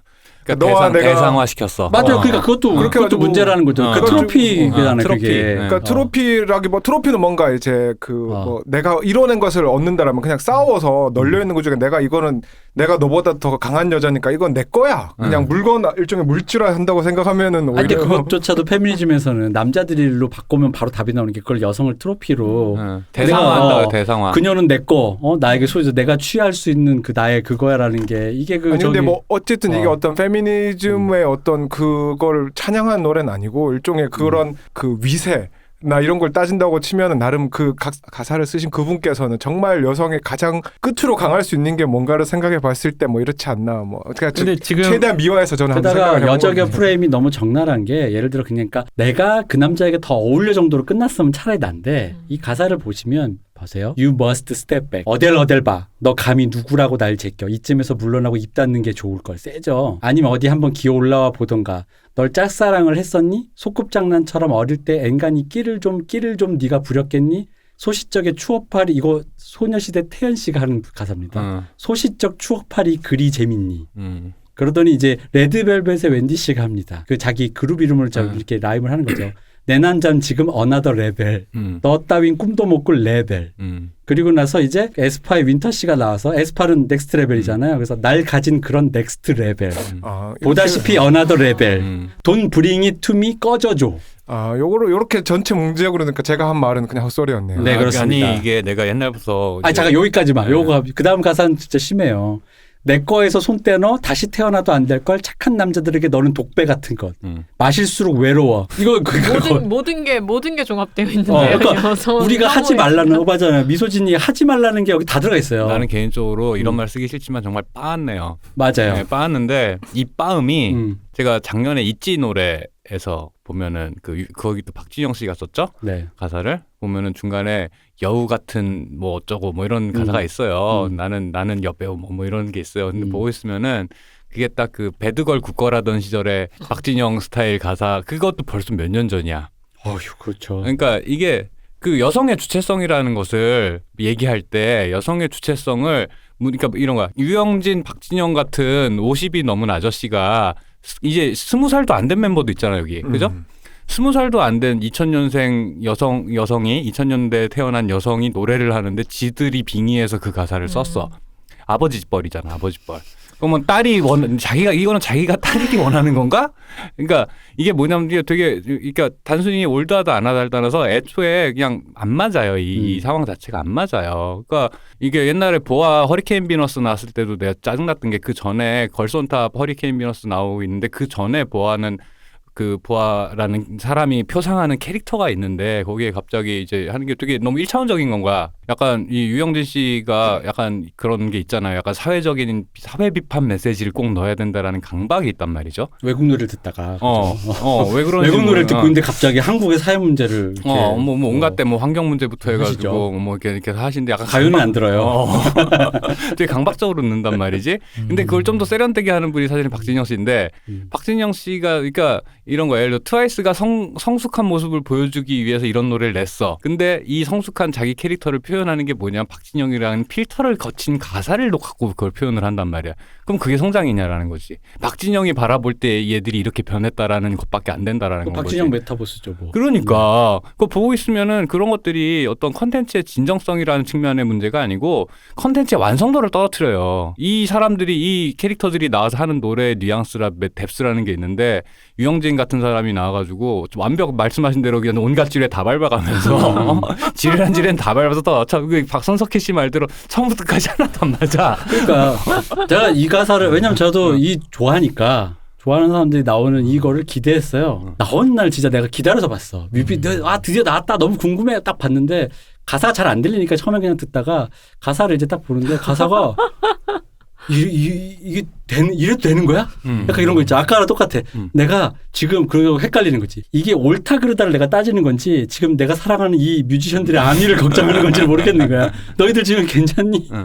지금 어디서 공격당하고 있는 거 아니니? 뭐 이런 거 있잖아. 문제가 있으면 뮤비에서 당근을 흔들어서 협박당하고 있는 거 아닙니까? 뭐 이런 거. 이건 궁금해서 그런데 왜 그러면 이 가사를 유영진 씨가 쓰는 거냐? 그거야 그분이 거기에 대장이시니까. 네, 대빵이시니까. 그럼 아무도 이제 아버지 따님 마음을 이해할 수 없습니다라는 멘트를 유영진 씨에게 할 수 없는 상황인 근데 사실 건가요? 생각해보세요. 이게 왜냐면 왜 이게 어렵냐면 예를 들어 요거보다 비트가 더 빨라서 신났으면 좋겠으면 할 수 있는데 이거는 사상에 대해서 갑자기 딴지를 걸어야 되잖아요.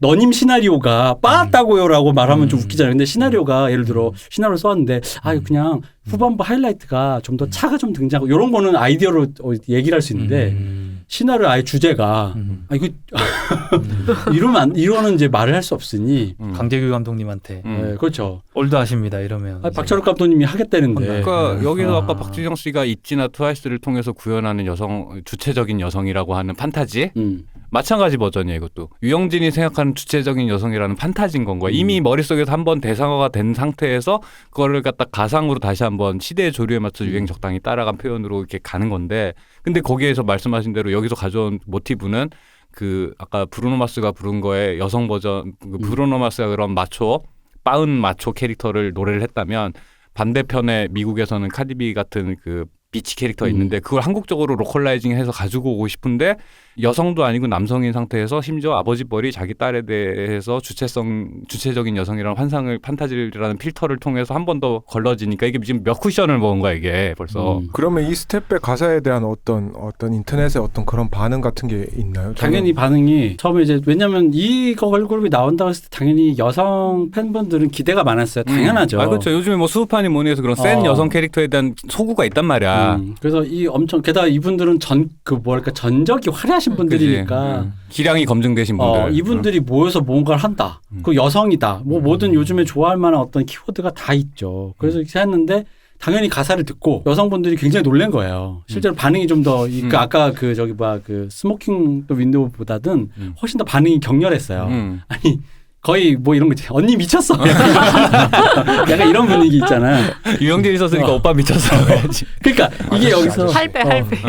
그러니까 이 필터가 웃긴 거지. 그러니까 결국 상상을 한다는 게 거친 여자라는 게 내 스스로 나를 세우는 주체라는 걸 분명히 상정을 한 건데 그게 결국은 무엇을 통해서 확인되어지는 자아라는 거를 벗어나지 못한 거잖아요. 그게 뭐 자동차가 됐던 물건이 됐든 명품이 됐던 그러니까 말 그대로 근데 솔직히 그거 자체가 우리 저랑 한수성은 늘 얘기하죠. 그거 자체가 콘셋이잖아요. 무엇을 통해서 확인되는 내가 여성성을 담지함으로써 남성 중심 사회에서 얌전한 규수로서 인정받고 조신한 여자로 처녀로 인정받고 좋은 어머니로 뭐 좋은 딸내미로 인정받 그런 것들이 다 코레셋이라고 그래서 그걸 다 해체하자고 했더니 갑자기 그런 걸 다 가져와가지고 그것도 같은 여자한테 특히 같은 여자한테 여저겨로 막 쑤시면서 상대도 안 되니 근데 더 웃긴 건 제가 뮤직비디오를 보는데 이게 노래가 이제 세요. 가사가 세니까 노래 분위기 세고 화장도 되게 세게 했어. 그렇지 그랬겠지. 게다가 이 여성분들이 실제로 이 세계에 성공한 여자들이잖아요. 그러니까 되게 성공한 여자들이 되게 세게 하니까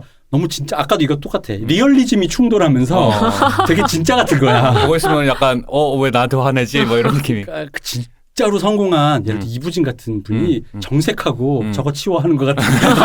로얄 패밀리. 그런 정말 약간 그런 되게 그게 느껴지는 그래, 거지. 맞아요. 예. 그래서 약간 나도 여자가 아닌데도 나도 불쾌한 거지. 이렇게 왜냐면 이게 손대지 마. 그게 아까도 하다 말았지만은 그러니까 이런 식으로 외국 문물을 들여올 때 사실은 왜 힙합도 예를 들어서 힙합은 음악도 음악인데 애티튜드가 중요하잖아요. 네.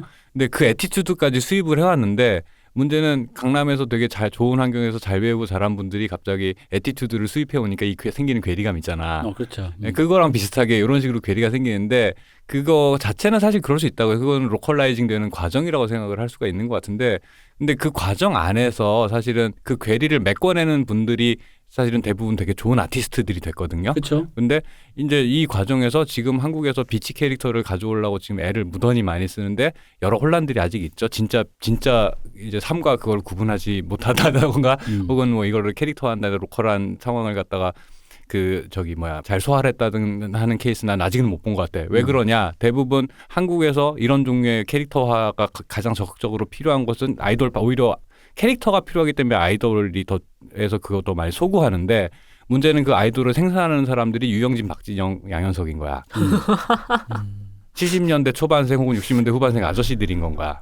성공은 했지만 대국적인 마인드는 못 가지고. 근데 이분들은 잘할 때랑 지금 20세기 2000년대 태어난 아이들이 자랄 때는 시대가 완전 다르다는 거지. 이분들은 1세계 컴플렉스를 갖고 자라신 분들이고 지금 애들은 자기가 1세계인이라고 생각하고 사는 애들인데 그 주체성이라는 것에 상상만 하는 게 실제 구현된 사람들의 노래를 상상만 하는 사람들의 입을 빌려서 하는 이게 얼마나 모순적이야 이게.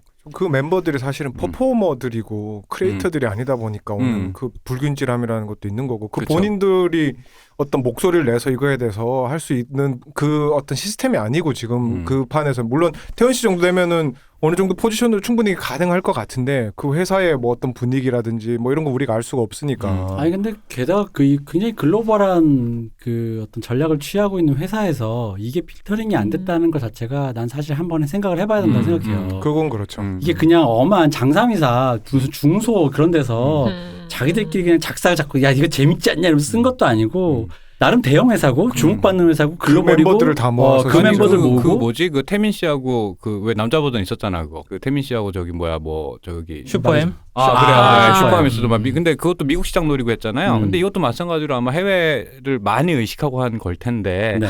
근데 이게 얼핏 그냥 표면상 서사만 놓고 보면은 잘 나가는 여자가 잘 나가는 남자 만나는데 너 급 안 되는 놈들은 연이라고 해야 되나? 급 안 되는 여성분들께서는 함부로 나대지 마세요라는 내용의 가사인 건 거잖아. 이 서사만 놓고 보면은 아무렇지 않을 수 있는데 그러니까 저기 카디비 흉내냈다 카디비한테 지금 뚝 까맞을 소리를 하는 거죠 지금. 그러니까 이게 심지어 세계관 그렇게 강조하고 그 어떤 컨셉추얼한 그러니까 멤버가 바뀌어도 SM이란 브랜드 파워는 그대로 가져가는 게 SM의 목적이잖아요. 근데 그런 회사에서 이런 식으로 얘기해서 그럼 니들이 전 세계에 어필하고 싶은 니들의 브랜드 파워라는 게 수준이 이런 거야? 라는 말이 나오는 건 사실 되게 당연한 비판 같거든요.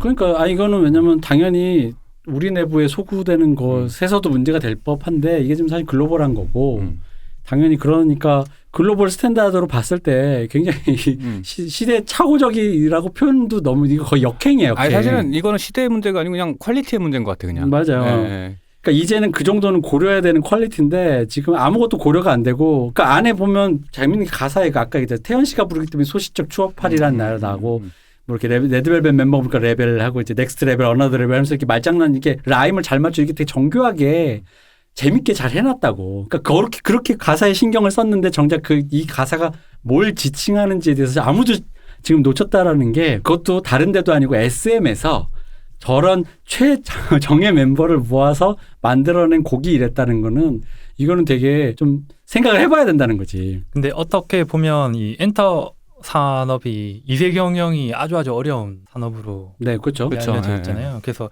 지금 SM에는 SM 분이 나가시면 이제 잔여액이 물려줄 수가 없어서 이걸 이제 불법적으로 하는 거에 이제 조사도 받고 하는 과정들이 벌어지는 게 내 다음에 내 아들에게 이제 CEO 자리를 줄 수 없는 산업이다 보니까 아마도 지금 유영진 씨가 실세 역할을 하고 있는 거 아니냐? 네, 엔터 산업은 그 대표의 힘이 어마어마한데 아마도 이수만 대표께서는 이제 이세에게 물려주는 걸 이제 불법으로 하려다가 검찰 조사도 받고 야 영진아 네가 해라 이래서 유영진이 힘이 엄청나게 센 사람이 돼서 그 넘버 2라고 불리는 보아마저도 내 가사를 부를 수밖에 없는 유영진 씨 굉장히 존경하고요. 근데 물론 저는. 돈 벌어준 걸로 보아 씨가 거기 뭐 기둥 몇 개 세우고 뭐 건물 웬만큼은 했다고 치지만 그보다 더 먼저 시작이 사실 유영진이었고 뭐 그랬다 보니까 그 파워는 뭐 따질 필요도 없이 그게 얼마나 대단할지는 우리가 상상이 가잖아요, 사실. 그러니까 사실 그때 이게 이제 누가 누구 말을 더 듣고 누가 실세다라는 것보다는 중요한 건 이제 이게 되게 여러 사람의 필터를 거치는데 이게 결국 엔터테인먼트 산업은 현재 트렌드와 가치관이나 커먼센스에 굉장히 좌지우지되는 산업이다 보니까 그때는 맞고 지금은 틀리다가 적나라하게 드러나는 산업인데 그 안에서 젊고 어린 사람은 거기 여자가 없었을 게 아닌데 그리고 거기가 그 여성분들 중에 실제로 뭐 흔히 말하는 빠은 여자가 있었을 수도 있지만 페미니스트 여성도 있었을 텐데 배운 여성도 계시고 안 배운 여성이 다 수많은 사람도 있었을 거야. 근데 그게 아무것도 필터링이 안 돼서 게다가 이게 지금 제가 아까 그 스모킹 아웃 더 윈도우처럼 조금 더 곱씹어보는 가사가 아니라 아까 너무 원색적이잖아요. 그러니까 그냥 강야로 갔어야 되는데 아무도 못 알아듣는 가사로 그냥 강야로 가고 그렇죠. 이래서 그러니까 누에비오 이렇게 그런 것도 네. 잘하시는 분이. 뭔 소리야 이게 이렇게 끝내야 되는데. 누에뼈 이쪽은 이제 켄지 씨가 이루어진 일간 거고 유영진 씨는 그 전에도 계속 이러긴 했어요.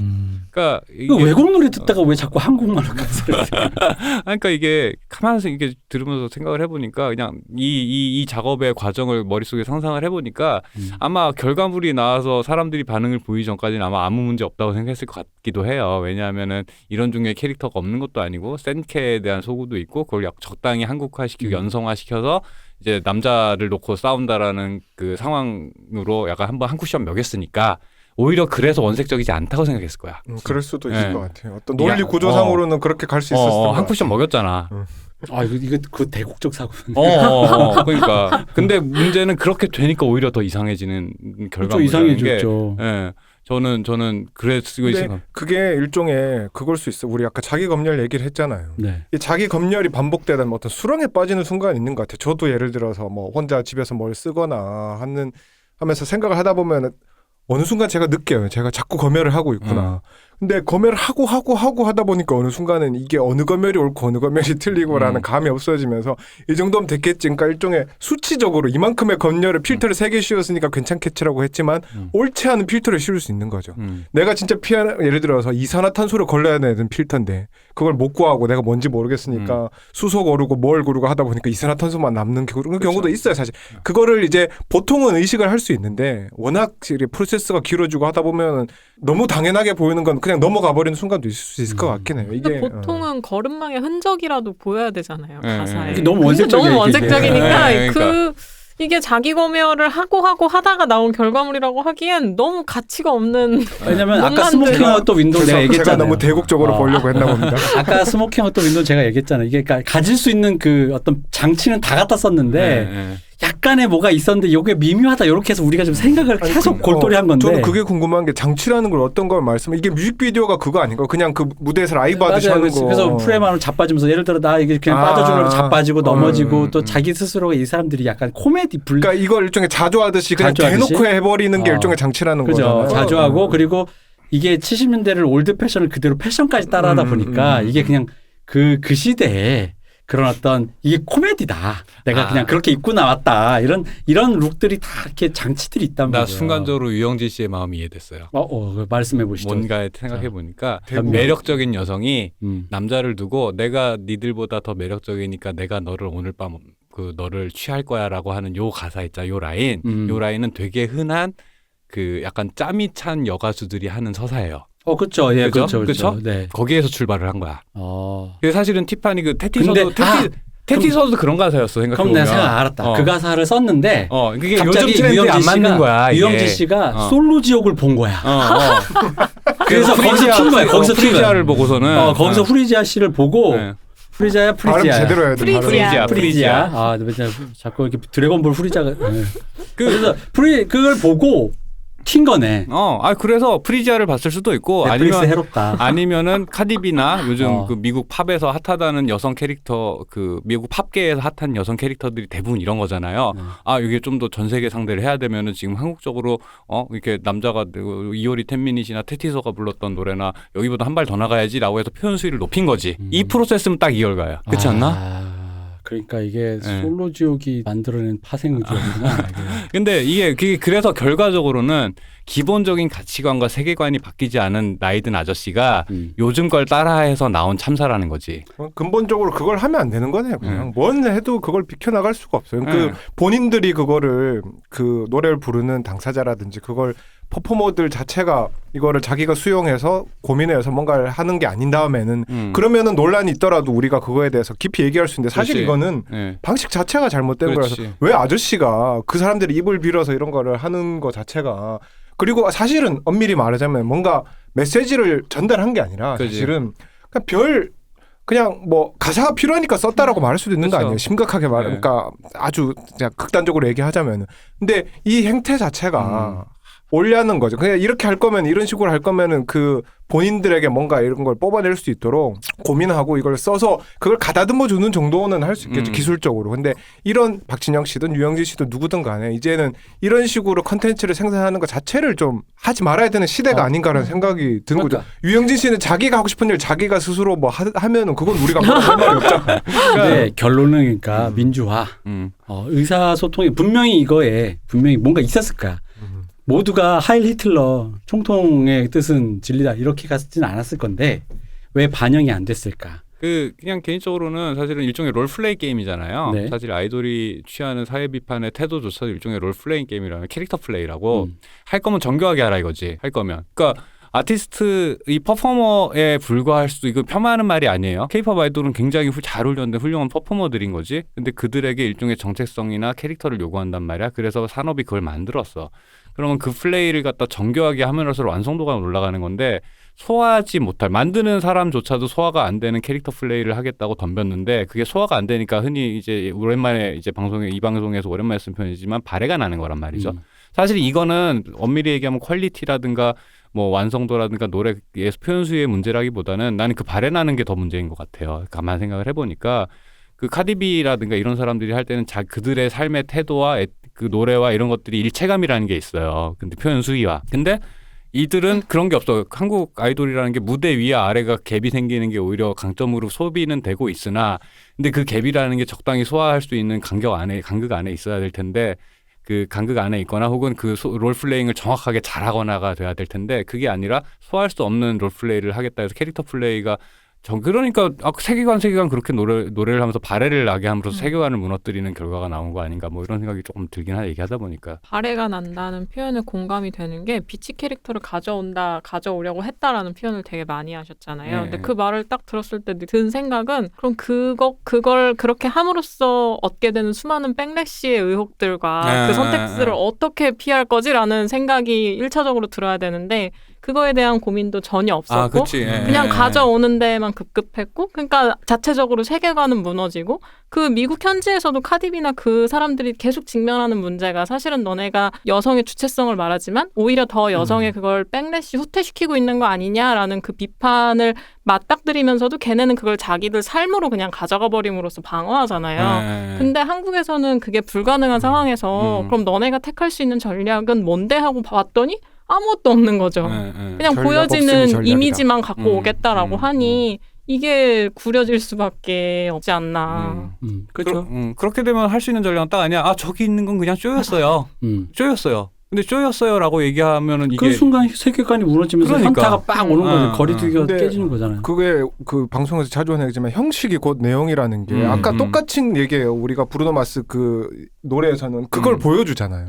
그 형식과 그 내용이 그 어떤 말하고자 하는 바에 대한 거 정확하게 전달이 되는데 이거는 지금 그 너무 아까 말했대로 세게 화장을 하고 나와서 그걸 너무 진지하게 그거를 하는 순간 이거는 어디에 내가 편을 들어야 되지라는 어떤 혼란을 일으킬 수밖에 없는 내가 거예요. 어떤 사실은. 포지션에서 감상을 해야 되는지 모르겠는 그러니까 거지. 차라리 나 카디비 되고 싶어서 카디비 좀 따라해 봤어 라고까지만 나왔어도 쿨하게 이렇게 하면 우리가 뭐 이렇게 할 수 있는데 이걸 너무 대놓고 흔히 그러니까 제가 말하는 아까 진지 빨고 실크소닉을 나오면은 얘기한 이유가 나름 한다고 했는데도 뭔가 미묘하게 미적지근한 구석이 생겨버렸다라는 거에 대한 저의 고민과 함께 한다고 하는데도 이게 예술 작품이라는 게 어떤 뭔가 놓치는 것 혹은 의도치 않은 것 아직 개발되지 않은 예술가의 창의성의 한계에 부딪혀서 아직 극복되지 않은 뭔가가 존재하는 그런 제3의 영역이 있단 말이에요. 저는 그게 스모킹 아웃 더 윈도우에 남은 그 올드 패션드 미소지니가 그런 영역이라고 보는데 그래서 그 제가 유일하게 찾은 영국 칼럼에서도 그랬어요. 앤더슨 팍이랑 브루노 마스가 최악의 범죄자들과는 거리가 너무 멀다는 건 우리 모두가 안다. 그렇다면 이것이 조금 더 다른 이야기로 소화될 수 있었어야 된다. 대충 그런 식으로 이제 글을 마무리했는데 이 얘기가 이제 그 스텝백으로 가면 이제 그런 거라는 거지 바로. 그 모든 장치를 아무것도 고려하지 않은 진짜 러한 그 날생선을 그냥 가져다 놓고 이것을 근데 심지어는 그게 날생선이다라고 자연인이 이렇게 먹어 이러면 되는데 마치 내가 되게 멋있는 사람인 척 하는 게 이제 그게 이제 거기서부터 이제 발해가 나는 거잖아요. 나 되게 멋있는 청담동 셰프야.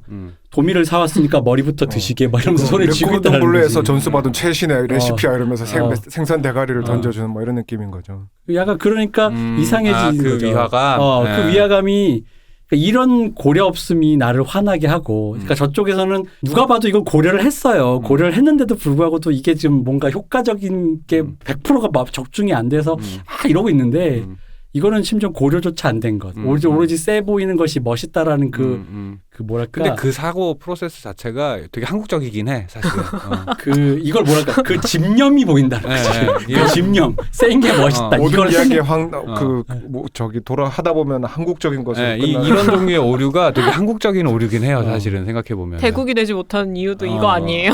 근데 그걸 통해서 오히려 대국이 됐지. 왜냐면 오류로 이렇게 욕하는 거 이렇게 보완 계속하면서. 과도함을. 그러니까 모든 초반의 시도는 사실 오류가 있기 마련인데 이 오류가 어디서 왔냐에 대해서 생각을 해야 된다는 거지.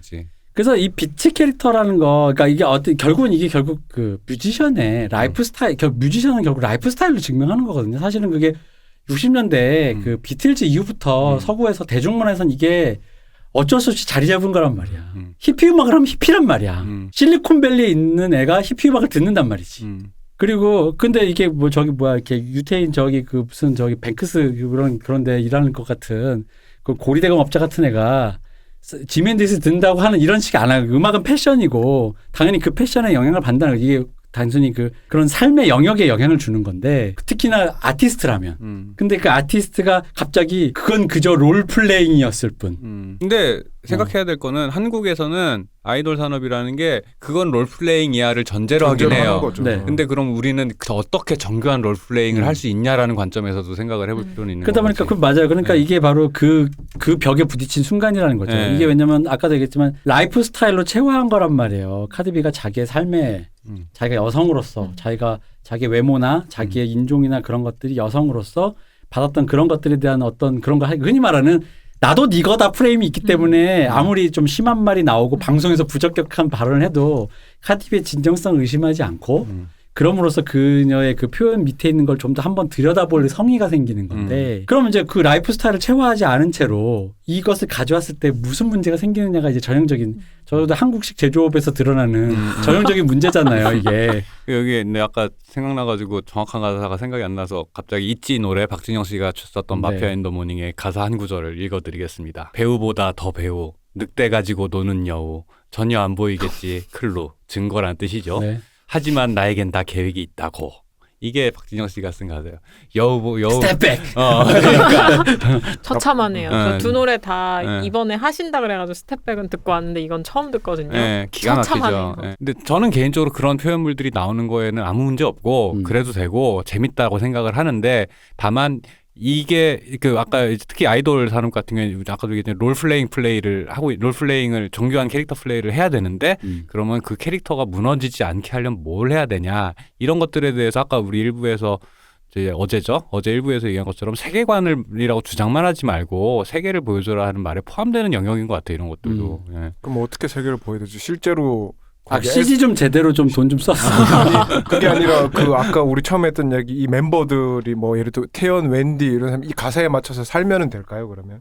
아이고, 사실 그게 베스트죠. 베스트인데 그렇진 않을 거 아니야. 그렇다면 정교해질 필요는 있다는 거죠. 뭐 딴 얘기지만 유영진 씨는 기술적으로는 굉장히 잘하는 스킬이 굉장히 좋은 가수라고 알려졌었죠.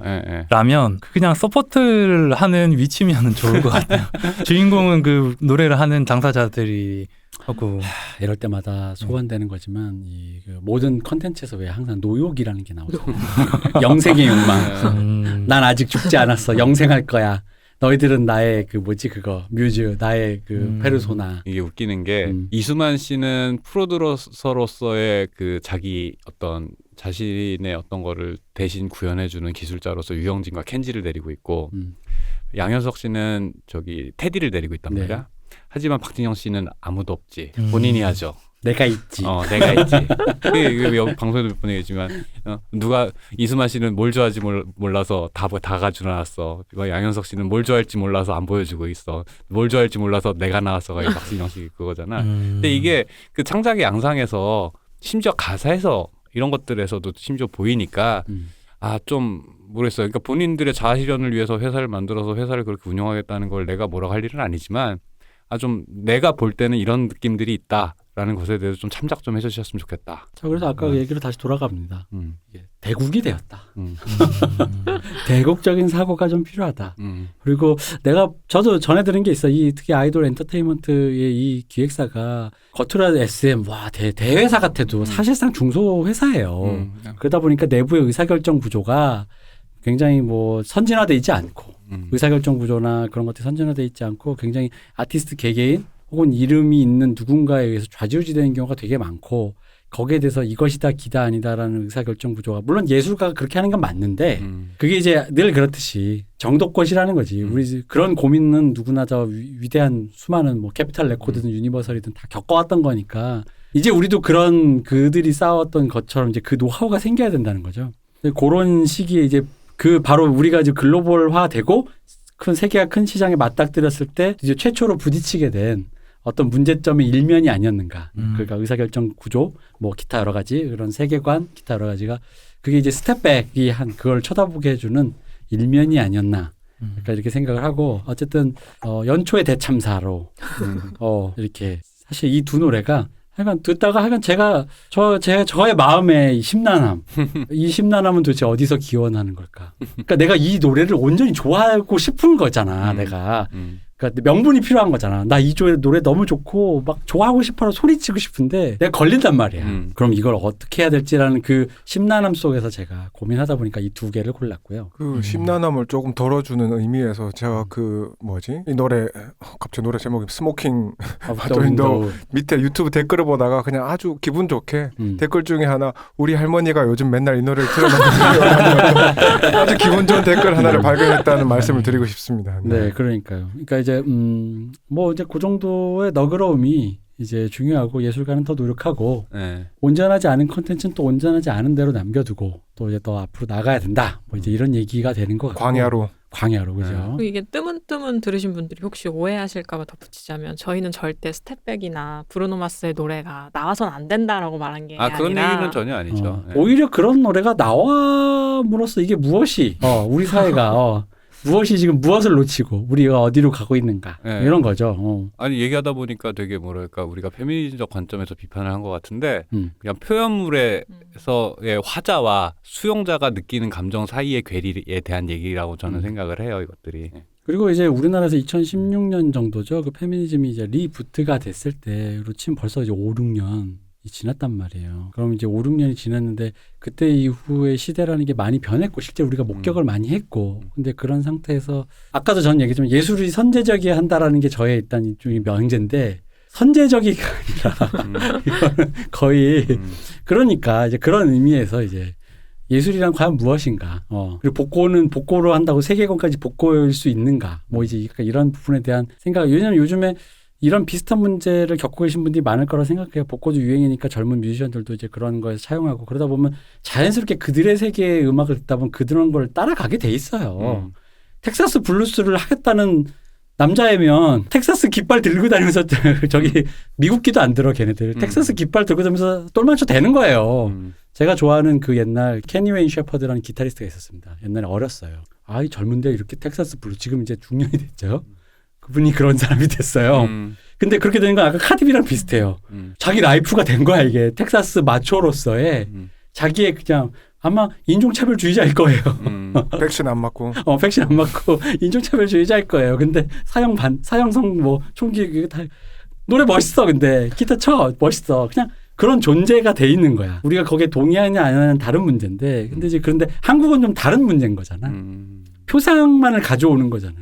아까도 얘기했지만 우리나라도 이렇게 텍사스 스타일의 기타 치시는 분 많아요. 무대선 터프해. 기타를 내려오는 순간 내려오면 다 속옷해. 너무나도 교육 잘 받은 근데 그게 청년이야. 이게 아까 힙합 얘기 한국이 힙합 수입할 때도 얘기했지만 약간 한국적인 방식인 것 같아요. 그러니까 그런 식으로 외국의 어떤 음악이 갖고 있는 맥락과 애티튜드를 동시에 수입을 하지 않으면 그 간지 그 맛이 안 나는데 그걸 갖다가 구현을 무대 위에서 어떻게든 해야 되는데 하고 나서 그걸 갖다가 우리 방식으로 어떻게 소화할까 내려왔을 때는 이게 나쁘게 얘기하면 우리나라 사람들이 한때 되게 비판해요. 착한 사람 컴플렉스, 착한 컨텐츠. 이런 말도 하면 좀 그런데 선한 영역이란 말이 난 되게 싫거든요. 이제 너 BTS 그렇네. 아미한테 근데 어쨌든 그런 종류의 강박들이라는 것이 오히려 무대 위에서 벌어졌던 어떤 행위들을 왜 말 더듬어. 무대 위에서 벌어졌던 컨텐츠 작품에서 구현했던 내용을 자꾸 그 외부에서 무화시키기 위한 반작용으로 보여서 그럴 필요가 있냐라는 건 거지.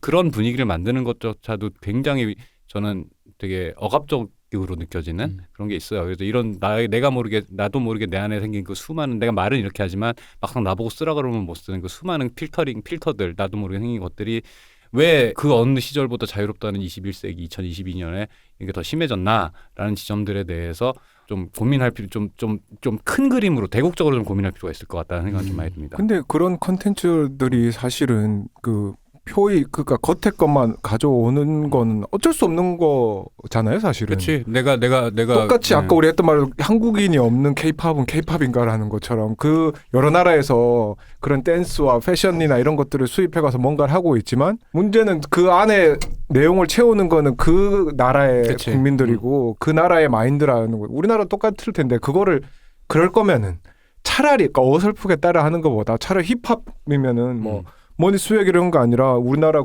그분 있잖아요. 무슨 효녀 가수 이런 것처럼 뭐 효자 힙합퍼 뭐 이런 걸 하든지 그런 실제로 그런 사람들 있잖아. 많잖아. 뭐 네. 유교 힙합퍼 이런 걸 대놓고 이거를 이제 효자 뭐 힙합은 기본적으로 원래 힙합의 기본이 그걸 또 이미 수입해 온 거예요. 어머니는 짜장면을 먹었어가 기본적으로 어머니 아 그래요? 가족 네, 응.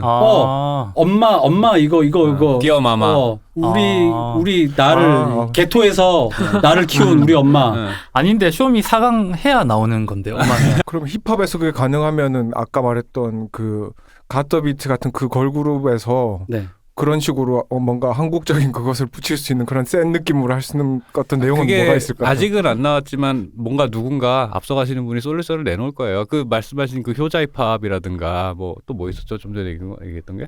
아니 그러니까 그 아까 우리가 해서 문제 제기를 했던 이런 분위기에 그걸 수입해 와서 이런 분위기의 노래를 만들었을 때 그럼 거기에 한국적으로 가장 적절하게 입힐 수 있는 가사 내용은 무엇일까? 뭐 이런 걸. 근데 결국은 이제 이거의 핵심은 이거예요. 이 사람들에 대한 신선함, 아티스트에 대한 존경심의 리스펙트가 어떤 그 가사를 통해서 라이프 스타일이 체화되지 않은 건 우리나라에선 분명해. 그랬을 경우에 너도 별거 없구나가 되면 안 된단 말이야. 이게 전제야. 너도 별거 없구나.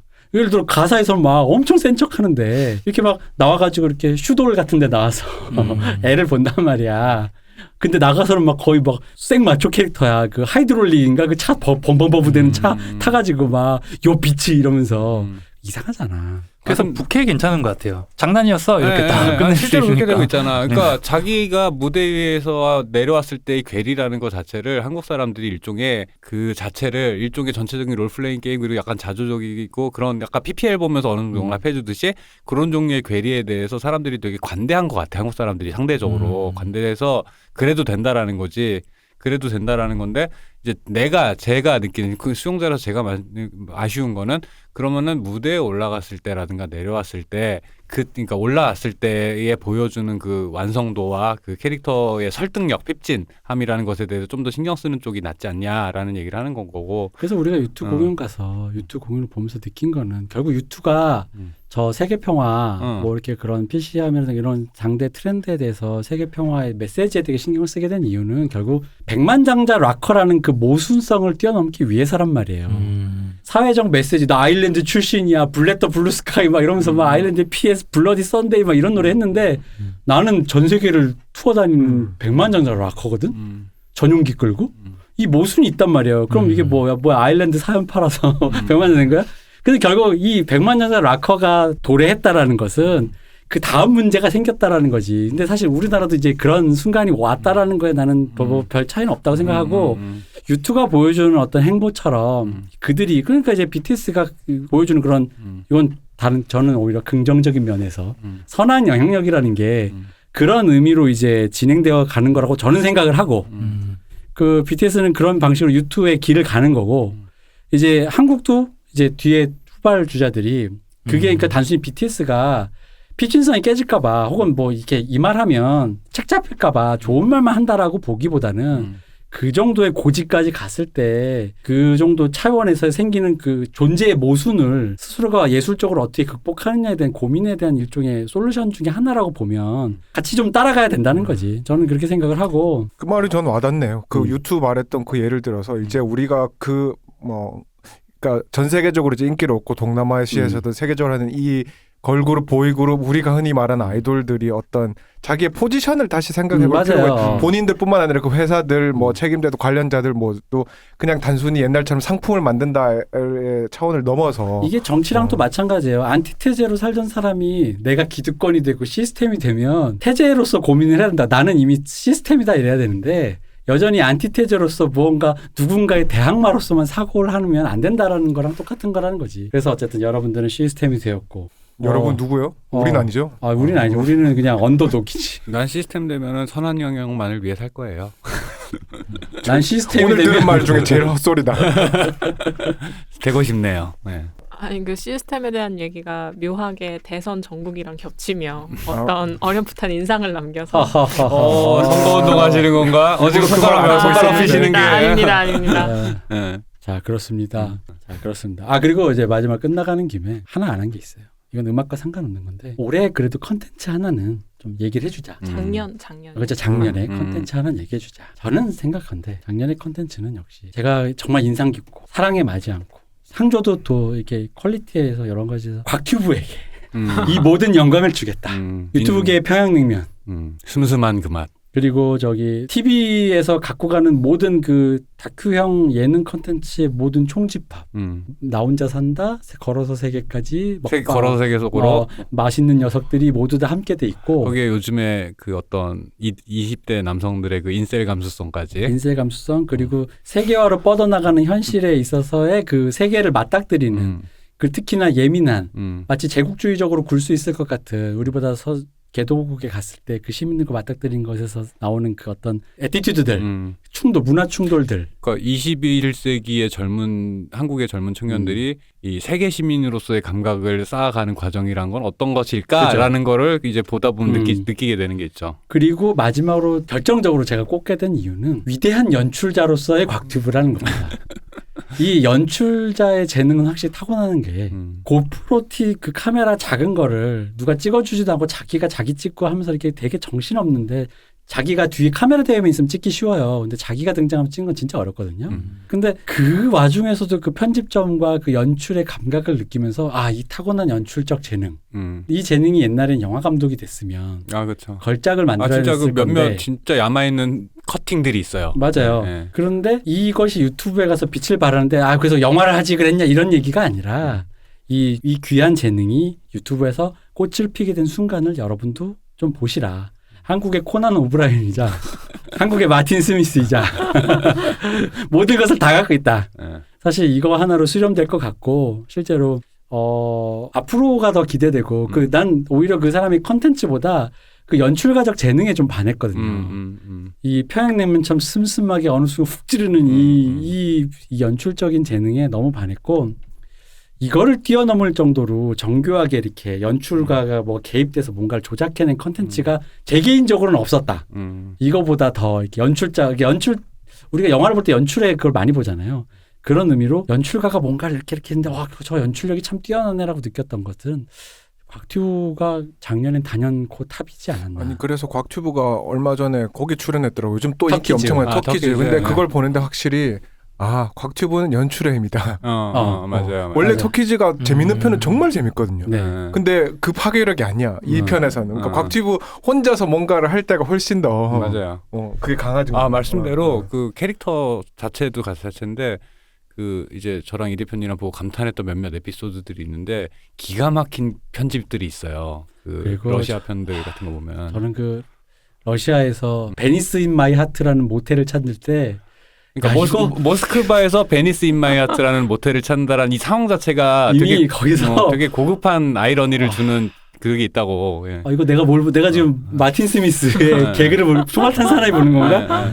약간 이 진짜 그런 아이러니를 짜내는 순간적으로 왜냐면 제가 최근에 뭘 좀 찍었는데 고프로가 있어서 찍었는데 나중에 제가 캐치는 못했는데 찍어서 이제 올려보니까 타임라인에 올려보니까 그런 순간들이 지나가더라고요. 근데 그랬을 때 거기에 카메라를 좀 더 댔을 때 이제 자료가 남는 건데 이게 모르니까 흐르는 거야. 그러니까 찍으면서 계속 그런 것들 머릿속에 계산하면서 이렇게 탁 캐치해낸다라는. 이게 흐르지 않고 그걸 잡아놨다가 편집점으로 잡아서 그거를 그 어떤 적절한 타임에 배치한다는 것 자체가 굉장히 연출적인 감각인 동물적인 그렇죠. 감각인데 맞아요. 그 감각이 굉장히 뛰어났고 사실 이런 말은 좀 그렇지만 그럼에도 불구하고 저는 솔직히 작년에 나온 모든 연출자들 중에서 영화, 드라마 중에서 제가 아직 드라이브 마이 카를 안 봤기 때문에 그러니까 저도 평이 적길래 궁금한데 드라이브 마이 카를 안 봤고 이 때문에 모르겠는데 연출자 중에 단연 곽튜브가 탑이었다. 좀 상찬을 하자면 약간 1인 미디어 시대가 되면서 다시 100년 전으로 다른 방식으로 회귀해서 약간 21세기 유튜브계 버스터 키튼을 보는 것 같은 느낌이 약간 있습니다. 그런 느낌으로 그게 세대가 다르다. 그러니까 전 좀 어린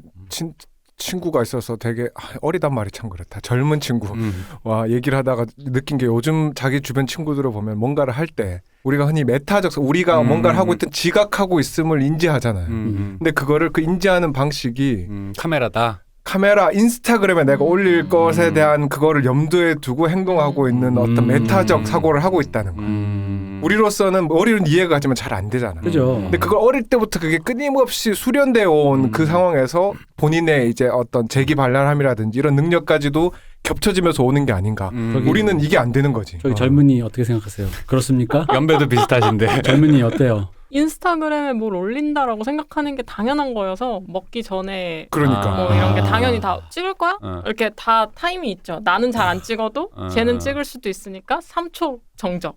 그럼 이제 찍고 그 술 마시기 전에도 부메랑 할 거지 뭐 이런 거. 부메랑이 뭐예요? 그게 뭐예요? 부메랑 모르세요? 죄송해요. 그 우리 늙어서 몰라요. 이렇게 술잔을 다 같이 모여 있다가 떼면 이렇게 잔을 맞부딪히는 장면이 계속 반복 재생되는. 인스타그램 안에 네. 부메랑 그렇게 이 차이를 우리가 넘어설 수가 없는 거야. 그러니까 이미 생활에 이거를 그 인지하는 방식 자체가 우리랑은 다른 거지. 박진영 씨, 유영재 씨 들었죠? 우리가 이래요. 우린 그러면 안 되는 세대 이제. 술을 마시러 가면 1년에 그 시퀀스가 있는 거예요. 음. 부메랑 찍고 뭐하고. 자, 그렇군요. 자, 이제 그리고 또 마지막. 네. 끝나가는데 단 하나 또 하나. 이건 언급해야 돼. 오늘 얘기랑 맥락에 다 맞닿는 건데요. 수우파 얘기를 잠깐 해야 돼요. 수우파 얘기를 왜 해야 되냐면요. 이거는 정반대예요. 방금 얘기했던 건. 연출자의 어떤 졸렬한 의도와 거대한 파급력, 선한 영향력. 그러니까 이게 이분이 우리가 그 재능으로 상찬하고 도덕으로 지탄했던 안준영과 그분의 제자란 말이야. 일종의 부사수란 말이야. 이 연출자가. 당연히 그 라인에 있어요. 악마의 편집. 악마의 편집이란 말도 이제는 이게 악마라는 느낌이 안 들어. 약간 이렇게 뭐라고 할까? 졸렬한 편집. 사람을 어떤 이슈만 되기만 한다면 어떤 의미로든 이 사람을 어떤 찍고 깨불어도 된다라는 어떤 무슨 마치 전가의 보도에 서약서를 받은 것만 같은 식으로 편집을 해버리는 그 무적행의 태도. 그 태도에서 이 사람을 막 이렇게 했는데 우리가 늘 얘기했던 거. 그 안에서 퍼포머로 등장하는 사람들의 그 어떤 뭐 이렇게 표현하면 좀 오글거리는 진정성이 그걸 그걸 이기고 나온다는 거지. 내가 여기서 진짜 춤을 추는 건 그러거나 말거나 진심이야. 앞에 뭐 어떻게 편집돼 누구 뒷담화 치는 것처럼 보였지만 상관없어. 이 무대에서는 내가 그거야라는 게 뚫고 나오다 보니까 그거를 게다가 또 우리 많이 악편에 관객들이 당하다 보니까 악편이 이겠거냐고 봐주는 또 어떤 서로 간의 롤플레잉 게임 거기서 그걸 넘어갔다는 거예요. 그래서 보니까 아까 그 곽튜브나 그런 걸 의도가 적중한 게 아니라 의도를 반해서 이게 쿠션을 넘은 거야. 근데 그러면서 제가 물론 그럴 수 있는데 제가 이제 궁금하고 여러분들의 의견을 함께 듣고 싶었던 건 그건 거죠. 걸스 플래닛 999가 선한 편집 그 자체거든요. 재미없었단 말이야. 그게 대동아공영을 놀려서 그렇게 된 거예요. 대동아공영을 하는 게 어떻게 실패하느냐의 사례야. 근데 매출로는 성공했지 뭐. 그죠. 일단은 근데 그건 잠재적인 기본빵 매출이니까 그건 성공이 아니라 그 인구를 흡수했다는 거고. 그러니까 그게 성공인 거죠. 사실은 왜냐하면 그러니까 어떤 비즈니스 모델을 개발한 거니까. 그지. 근데 이제 내 말은 성공이라는 건 여기서 트와이스나 이런 것처럼 그 사세가 아니라 사실은 그 걸스 플래닛에 케플러는 약간 그 사세화된 건 있으니까 그 사세화가 아니라 사회 이슈를 던지는 과연 걸그룹이었나라고 보면 트와이스가 터질 때나 블랙핑크가 터질 때나 아니 엑소가 BTS가 터질 때 같은 그 얘기는 나중에 한번 그렇죠. 진지하게 얘기할 주제입니다거나. 어쨌든 악당을 물리치고 선한 영향력으로 채웠더니 영 밋밋해진 거야. 근데 그분의 제자가 그 제다이의 귀환처럼 악편으로 가득 찬 방송을 하나 만들었는데 터졌어. 그럼 이 아이러니를 우리가 어떻게 받아들여야 하는가라는 거지. 그는 악마의 재능이었나. 그 뭐 두둥실님이 말씀하신 것처럼 형식이 이제 내용이라고 하는데 이 캐릭터가 이제 형식을 뚫고 나온 케이스인 것 같은데 그럴 수 있었던 큰 이유 중에 하나는 이 투표를 그 유튜브 조회수로 하잖아요. 그러니까 기존의 레거시 미디어가 지고 있기 때문에 이제 유튜브의 힘이 그만큼 강력해졌고 2차 창작물들로 이 캐릭터들을 다시 구축해주는 이제 유튜버 영상들이 많기 때문에 이 레거시 미디어를 이겨낼 수 있지 않았나 뭐 그런 이유도 있었던 것 같습니다. 그렇군요. 그래서 어쨌든 짧게나마 얘기를 하고 싶었어요. 이게 이 의도되지 않으면서 오는 의도와 이거 아까 그 스텝백과 비슷한 얘기예요. 의도했는데 의도가 다른 것과 이것이 이게 홈파망으로 손대된 이 문학의 컨텐츠가 이게 이렇게 엮여져 있었다. 스우파의 성공 뒤에는 졸렬한 편집과 악편이 있었고 사람을 골로 보내는. 사실 나는 나를 그렇게 편집하면 나 울 것 같아. 나 저런 사람 아닌데 이러면서. 실제로 엄청 스트레스 받았겠죠 출연자들은. 그렇죠. 그래서 그런 방식들 이게 옳지 않은데도 불구하고 이게 말한 맛으로 소환되면서 어쨌든 그들에겐 거기 출연하신 그녀들에게 굉장한 성공을 안겨다 주었잖아요. 실제적으로 그 업계 산업에서도 굉장히 좋은 영향력을 끼쳤어. 그러다 보니까 역설적으로 그런 편집 방식을 욕할 수가 없게 되는 어떤 지점이 생기는 거야. 결과적으로 이게 맞아버린 거죠. 안준영이 가도 안준영의 레거시는 남아있다. 그리고 안준영이 맞았다. 약간 이런 느낌까지 돼버린 거라는 거지. 야근을 했더니 실력이 늘었다. 그런 거죠. 선배들이 꼰대의 말을 참고 회식에 참았더니 맞고 자랐더니 맷집이 좋아졌더라. 약간 이런 느낌? 그래서 이거는 계속 우리가 좀 생각을 해봐야 된다는 거예요. 그러니까 한국 콘텐츠에서 옳은 게 옳은 거를 그러니까 이렇게 구축하는 게 아니라 무언가 지금 어딘가 엉켜가는 건데 물론 그게 사람이 소비하는 거니까 그렇긴 한데 이게 의도를 배반하는 그 어떤 것들. 그러니까 좋은 것이 좋은 선택이 굿이 항상 좋은 결과를 낳는 건 아니고 나쁜 요소들이 그러니까 뭐 바이러스 적당량의 바이러스는 백신이 되는 것처럼 네. 뭐 그런 것도 있는 거고 그 말씀대로 그런 악편과 그러니까 아까 롤플레잉이란 말이 자꾸 내가 하게 되는데 그러니까 사람들이 미디어 자체를 바라보고 사람을 바라볼 때 어떤 메타인지랄까 이런 것들 상황을 좀 이렇게 볼 때 거리들을 두는 방식 이런 것들에 대해서 약간 미디어와 함께 왜 요즘에 제일 소통이란 말에 대해서도 옛날에 아이돌 얘기하면서도 몇 번 했지만 사람들이 6시에 넷플릭스 신작이 오픈이 되면은 실시간으로 이제 달린다 그러죠. 달리면서 내가 그 컨텐츠에게 영향을 끼치고 그 컨텐츠가 피드백이 되고 하는 일련의 과정들 그러니까 이런 것들이 지금 사람들한테 되게 중요한 어떤 과정이 됐다 보니까 말씀대로 그 레가시 미디어의 힘이 사라졌다라는 것, 약해졌다라는 게 약간 그런 양상도 포함되는 것 같다는 생각도 조금 들기도 하고요. 네, 그렇습니다. 그래서 이제 마지막으로 정리를 하자면 한국은 이제 대국이 되었다. 대국적 사고를 해야 한다. 약간 이게 역시 오늘의 주제가 아니었나 생각해보고 그러려면 알겠지만 저기 그 언어가 사고를 지배하는 겁니다. 빨리 언어부터 만들어야 됩니다. 신식민지. 저는 이걸 밀겠습니다. 뭐 저기 게시판에 어떻게 아이디어 그걸 해서 상품이라도 하나 걸어주시죠. 네. 대동아 공영과 동북 공정에 대항할 수 있는 내가 다 먹겠다. 야망이 좀 있어야 돼요. 그거를 한번 이렇게 좀 여러분이 제가 이게 몇 년 동안 했는데도 이걸 보내주신 분이 없더라고 장난으로라도. 근데 이제는 진짜 턱 끝까지 왔어요. 이제 생각해야 돼 이거 단어 해야 다음 대선의 캐치프레이즈가 될 수도 있어. 그러니까 이게 그 드라마 양상과 똑같다니까요. 뭐요? 애매하게 우월해지고 싶은 리얼리즘이 그 더 큰 사고를 방해하고 있잖아요 지금. 그렇죠. 맞아요. 그 드라마의 세계관에 재현되는 것과 똑같은 반영의 현실인 거죠. 네, 그래서 어쨌든 좀 더 거대한 포부를 좀 크게 하고 우린 대국이다. 대국적으로 사고를 못하면 어떻게 된다? 역사가 증명한다. 그렇게 되니까 그렇게 하시고 오랜만에 돌아온 아날람은 어쨌든 오늘 되게 재밌었네요. 다들 말 잘하네. 오랜만에 했는데도. 한수장님은 왜 이렇게 오늘따라 이렇게 조용히 계시고? 아니 뭐 말하려다가 이거 끝나면 해야지 하고 까먹고. 이게 항상 악순환이야. 많아지면. 그냥 아저씨들이 쓸데없이 말이 너무 많아. 그게 유영진 4명과 유영진과 광야에서 마주치는 기분이 이런 거군요. 네, 이런 식이 되었네요. 막막하네요. 그럼 지나가는 김에 저도 네. 이렇게 홈파망인 OTT와 문화 콘텐츠를 여행하시다가 잠깐 마음의 정화가 필요하실 때 작년에 완결난 웹툰 중에 고래별이라고 있거든요. 네. 제발 봐주세요. 어디서 고래별? 볼 수 있는 웹툰이죠? 네이버 네이버? 웹툰인데 네. 이게 알겠습니다. 제가 본 웹툰 중에 가장 웰 메이드였습니다. 늘 웹툰을 보면 뭔가가 부족하다고 느끼거나 아쉬움이 있었는데 일단 이거는 그림체가 좋죠. 너무 미려하고 캐릭터, 이야기, 전개, 구성 빠질 구석이 없습니다. 그림체가 좋으면 전 볼 수 있습니다. 일단. 네, 그러니까 이게 왜냐면 주간이다 보니까 그림체가 아무래도 또 웹툰은 뭐 외국처럼 일본 만화처럼 이렇게 시스템이 완전히 이렇게 막 잘 버는 사람 많이 벌지만 그러다 보니까 근데 그림체를 신경 써서 다듬기가 좀 쉽지 않잖아요. 근데 굉장히 그림체가 뛰어난 공들인 이걸 일주일 안에 그린다고 약간 이런 느낌. 저한테는 웹툰 진입 장벽이 사실 그거라서 그림체. 우리는 좀 아무래도 옛날 사람들이라 옛날 만화 보고 자라. 또 아저씨 얘기해. 정말 죄송합니다, 여러분. 그런 거죠. 자 이렇게 이런 걸 추천해줘도 자기 그 틀딱 얘기로 소화내는 아저씨들과 함께하는 그러니까 얘기를 드시면서 왜냐면 이런 때가 있어요. 이렇게 지금 내가 지금 우려되는 게 방송을 하다 보면 댓글에 또 나와요. 한수원이 나한테 왜 말 안 하냐, 왜 말 못하게 하냐. 나도 그게 제일 두려워. 그래서 지금 제가 여쭤본 거예요. 왜냐면 저랑 전화할 때는 엄청 말 많이 하거든요. 그래가지고 그래서 내가 한 게 아닌데 생각해보니까 자진납세를 하자면 광야에서 유영진 4명과 유영진이라고 하지 맙시다. 우리 그냥 유영진 JYP 양현석 이수만 이렇게 4명 만나면 할 말이 없어지는 MZ세대의 어떤 그런 내 영감 말하지 않음으로써 많은 말을 했다라고 생각해 주시면 될 것 같습니다. 네. 이것이 현실이다. 우리가 이거 메타적으로 보여줬다.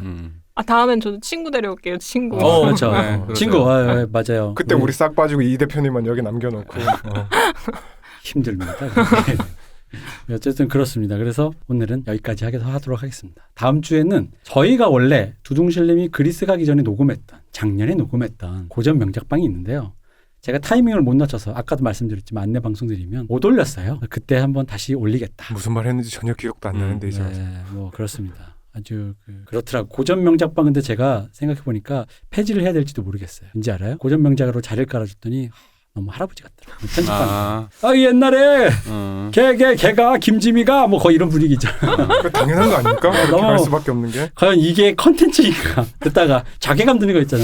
이것이 사회에 도움이 되는 컨텐츠인가? 요즘에 나이 드신 분들도 다양한 미디어를 다 접해서 그거에 맞는 수요대로 가는 거죠. 신상욱이 걔가 뭐 거의 이런 느낌이잖아. 내가 뭐라 그랬지? 뭐 있잖아.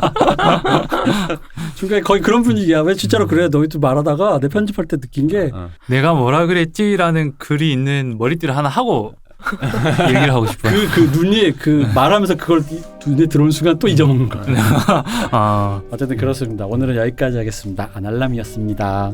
감사합니다. 감사합니다. 감사합니다.